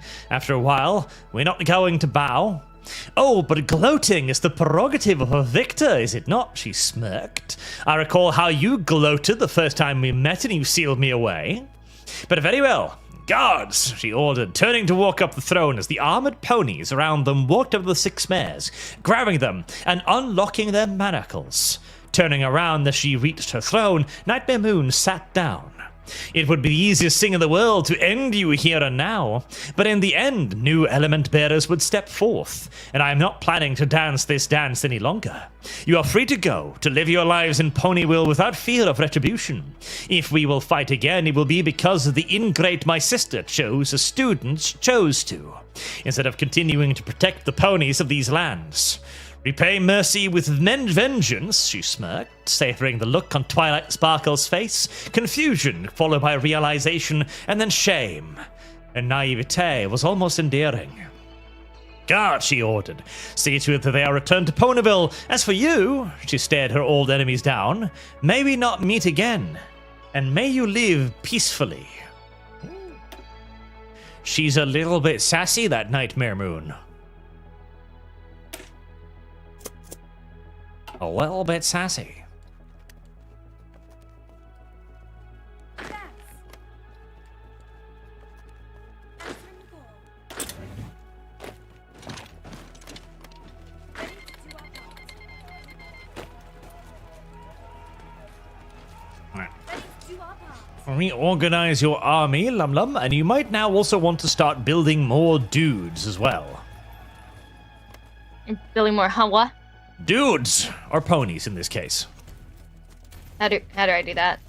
You build more dudes by going to the top of the left-hand side where there's a little tank with an arrow underneath it. So here you can customize and build units. So you can click on the edit button next to the unit to see what is inside of it.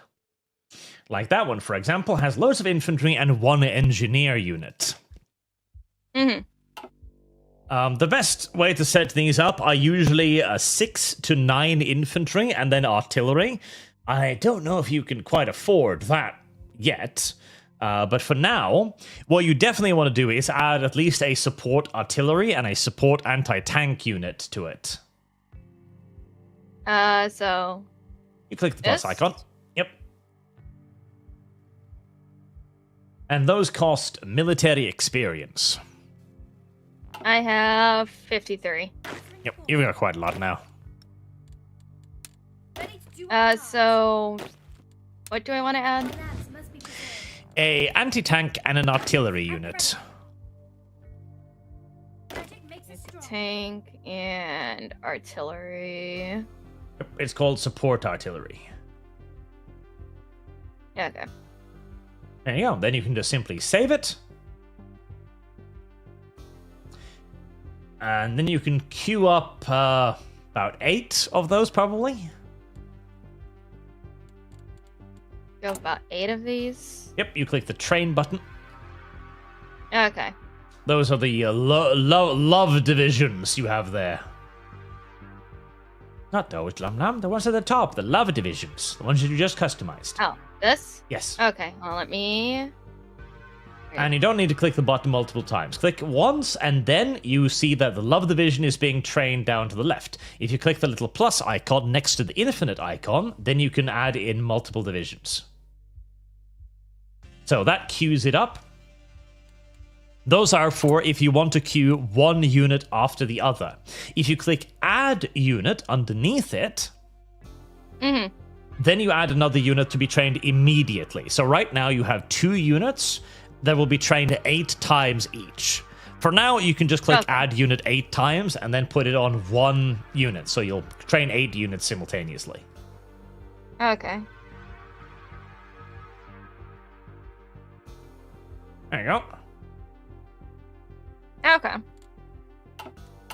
And then they'll start training. You can also now go back to your production tab, and you'll see how many artillery guns and anti-tank weapons you need. So you need 75 and 180. Now you got plenty of small arms, so you can take a little bit more out of small arms and support, and give a little bit more to towed anti-tank and artillery. Okay, so maybe bump this down to 3 then? Yeah.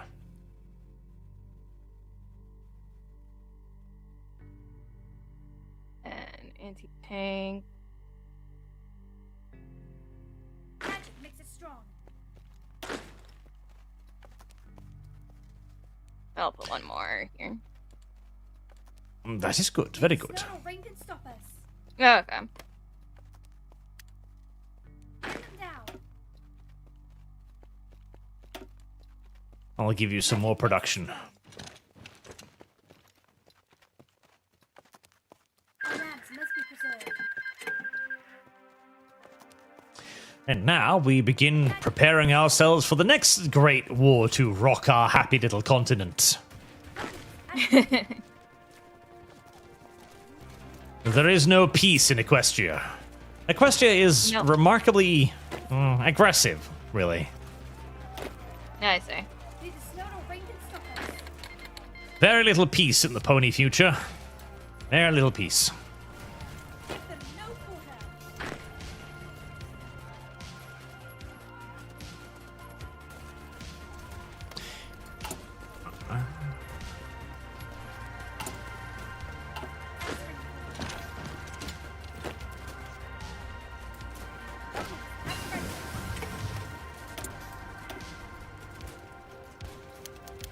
Make sure you keep up with the research as well. And Yeah. just keep clicking on things as you go. Honesty. The barn door slammed open and Applejack face-hoofed to where she stood by the cart, knowing what awaited when she turned around. This has gone on for long enough, Granny Smith yelled as she marched out of the house, a helmet on her head and holding a musket. There's still some fight left in Equestria, and we apples will lead the way, she protested as Big Mac came up and took the musket from her. You give me that gun back right this instant, Big Mac. Nope, the giant stallion said, evenly blocking her path, as Applejack came hurrying to his side. We've been over this, Granny, and you ain't going nowhere, he told her, him and Applejack both gently taking her under one leg each to drag her inside back. You're all seduced by the Dark Queen, I tell you, Granny Smith hollered. There's still life in the Apple family. Celestia's not forgotten, and we apples will fight to the end. We're apples to the core. I'm telling you, we're not going to war, Applejack said, silently dreading the fate that was awaiting them all. This was going to be her life from now on, wasn't it? The war's over, and we have a farm to run, she told her grandmother frantically. The apples, remember, Granny Smith yelled in response, waving her hoof in the air. An hour later, the situation was resolved, and Big Mac and Applejack were both slouched over the kitchen table, just as Apple Bloom came home from school, seeing her siblings at the stable. She slowly put away her bags before speaking up. Granny? She asked, Big Mac looking up at her. Yep. They have to beat up the old people now, Lum Lum, because the old people want to go start a guerrilla war. It's the problem with old people. They don't understand when they have lost. At the ready.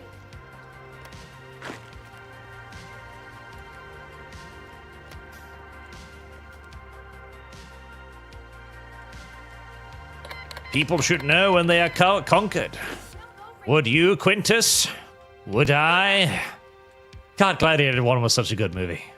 And then they made Gladiator 2, and they shat all over all of it. Wow. Pick it up, everybody. Imagine that, Lum Lum. They destroyed all of it. With casual ease and malicious contempt. Like the monsters they are.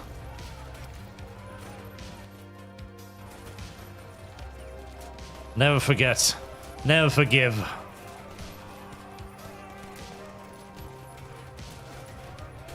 Open fire. Magic makes us strong. At the ready.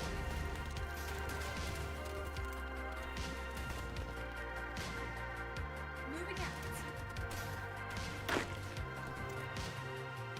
As I'm continuing to struggle down south. Jesus. Oh god, what is this? So, another thing you can do, Lum Lum, is go down south until you find a country called Disciples of the Night. At the ready. Disciples of the Night. It's the one that's in the middle of that absolute clusterfuck of war down there with all the little icons. Keep it up, everybody. Badland. Magic makes us strong. Neither snow nor rain can stop us. That one. Somewhere down here? Yep, the one in the middle. Right in the at all. You're hovering over it right now. What? This? Yeah. Somewhere? If you turned out of intelligence mode and into ground mode... Shut up. I don't want to, Lum Lum. Shut The up. blue one. The one in the middle. That one. Oh. Shut up. Anyways, what do you want? Click on it. Alright, and then click on their little flag off to the left. Right. Send volunteers. It's a little green tab at the bottom of the screen there. To the right and a little up. The first green tab at the bottom. Oh. Right. So you can send one division. Oh god. Right, it won't serve as much as a combat tutorial in that case, I guess. But this is a way you can... more divisions 3 than you're allowed.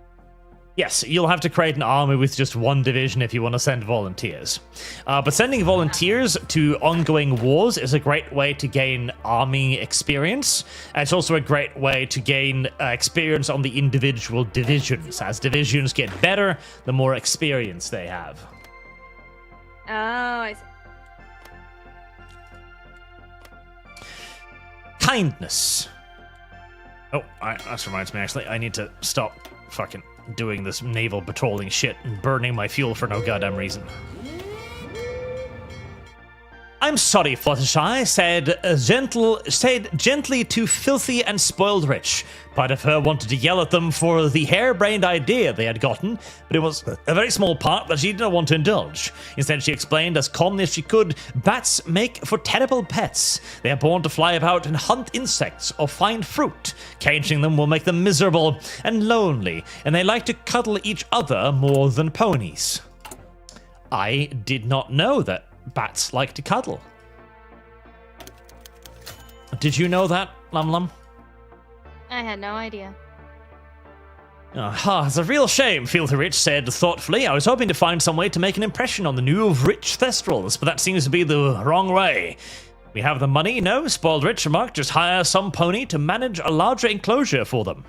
They also stink, Fluttershy pointed out. In order to mark their scent, they rub themselves as well as places around them with their urine several times a day. Any further discussion was unnecessary at this point, and the pair yielded on the topic. After a brief further discussion, they departed, and Fluttershy could give up a small sigh of relief. This was the fourth pony this week who had asked about bats as pets. It was good that ponies were less scared of bats, but this idea of having them as pets was just absurd to her. So many ponies still didn't understand animals, especially not animals as special as bats.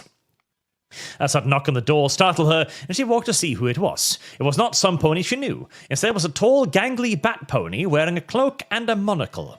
He towered above her, staring down at her with an intense gaze that made her almost recoil before he pointed at her. You are worthy, with a V instead of a W, he exclaimed, taking out a stamp from the cloak and slammed it into the doorframe to leave a bat-shaped mark on it. My children will find shelter with you. Take good care of them. With that, he turned around and left just as a swarm of bats came from the tree, flying straight into her house in a torrent of shrieking and fluttering. Eek. And then, the mind break of Rarity. Reunion. Nightmare Moon nodded to the guards as she entered. Rarity for you. Recently moved out of its cramped shop front, replacing a department store that had closed during the war. Ponies of the fourth tribe bustled about, browsing the latest in lunar fashion. She quickly found Rarity in the stockroom. If this is about making uniforms, I won't do it. Civilian clothing only, Rarity said, barely looking up from her work. Nightmare Moon sighed. The war is over, Rarity. Rarity flinched, levitating a box towards Nightmare Moon. Your war! Have you seen my latest line? My customers were overjoyed. Nightmare Moon looked suspiciously. These are old, soiled clothes. I have no patience for your jests. Rarity turned, finally meeting her gaze. For the war orphans. Nightmare Moon wore word fury and sorrow battling for control. And what of the Thestrals who suffered for centuries, and Celestia's unwillingness to help? Justice has been done, and we must move forward. Her voice softened. Rarity, you may not agree with my methods, but what about friendship? What about the good of Equestria? The Thestrals are free, but we are a nation divided. We need symbols, respected ponies, hooves in both old Equestria and the new Lunar Empire. We need you. Friendship? You killed my friend, and you speak of friendship, says Rarity. Nightmare Moon grew angry. She is no more dead than I was when Luna ruled. Watch. Her face rippled, her cat-like pupils rounding, her mane lightening. I'm sorry, Rarity. We need you. This is not the Nightmare Moon of old. We rule together. Help me temper her strength and will with your kindness and generosity. Rarity stared as Luna faded, tears streaming down her face. I will. Goodbye, old friend. Cruelty! We do so like a little bit of cruelty. He teaches valuable lessons. Yeah.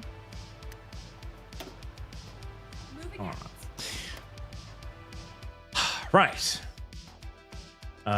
We've been going for 4 hours, so I think we'll save there. As we've gotten through the initial civil war and we've gotten established, now we need to prepare for the next war against the changelings and for whatever catastrophes that, well, Lum Lum has summoned into the world. I didn't do shit. You- Wait, hold on. Actually, I did. Shut up. Yeah, you imprisoned Princess Cadence and her entire family. Oh no, how terrible. Cadence is gonna have literally evil incarnate as a daughter anyway, so. Cruelty. Cruelty, cruelty, cruelty. Open fire. You know, do you think, well, granted this already basically happened in the show, but do you think I'd be able to you know what, this is gonna sound terrible, but I don't care. You think I could successfully groom Cadence's daughter into just, you know, being the absolute worst person she could be? I'm sure you, Lum Lum, have the ability to groom people into being very terrible if you try.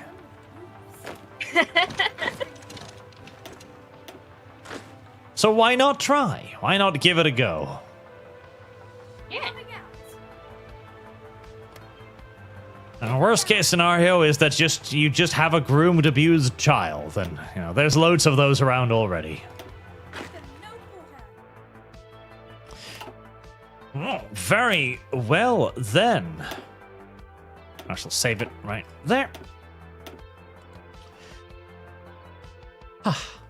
Thank you very much, chat. Thank you for watching. Thank you for generous donations. We shall be resuming this whenever Lum Lum's schedule has the ability to do it, as we continue our adventures of the Lunar Empire. It will be happy, chat. It will be very happy. And probably it'll be a little bit more frequent than the I Wanna Hug the Gator streams, which took a year to get a second episode.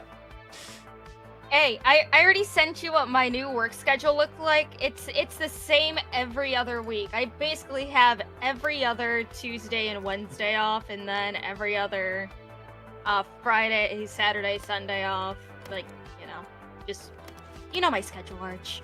Do I Yes. truly? If I have to update you every single month on what my schedule is, I'll do that. There you go. Lum Lum is willing to cooperate. Until next time, chat. Thank you for watching. Thank you for donating. And I will see you all again probably tomorrow. Till then, have a good night, chat.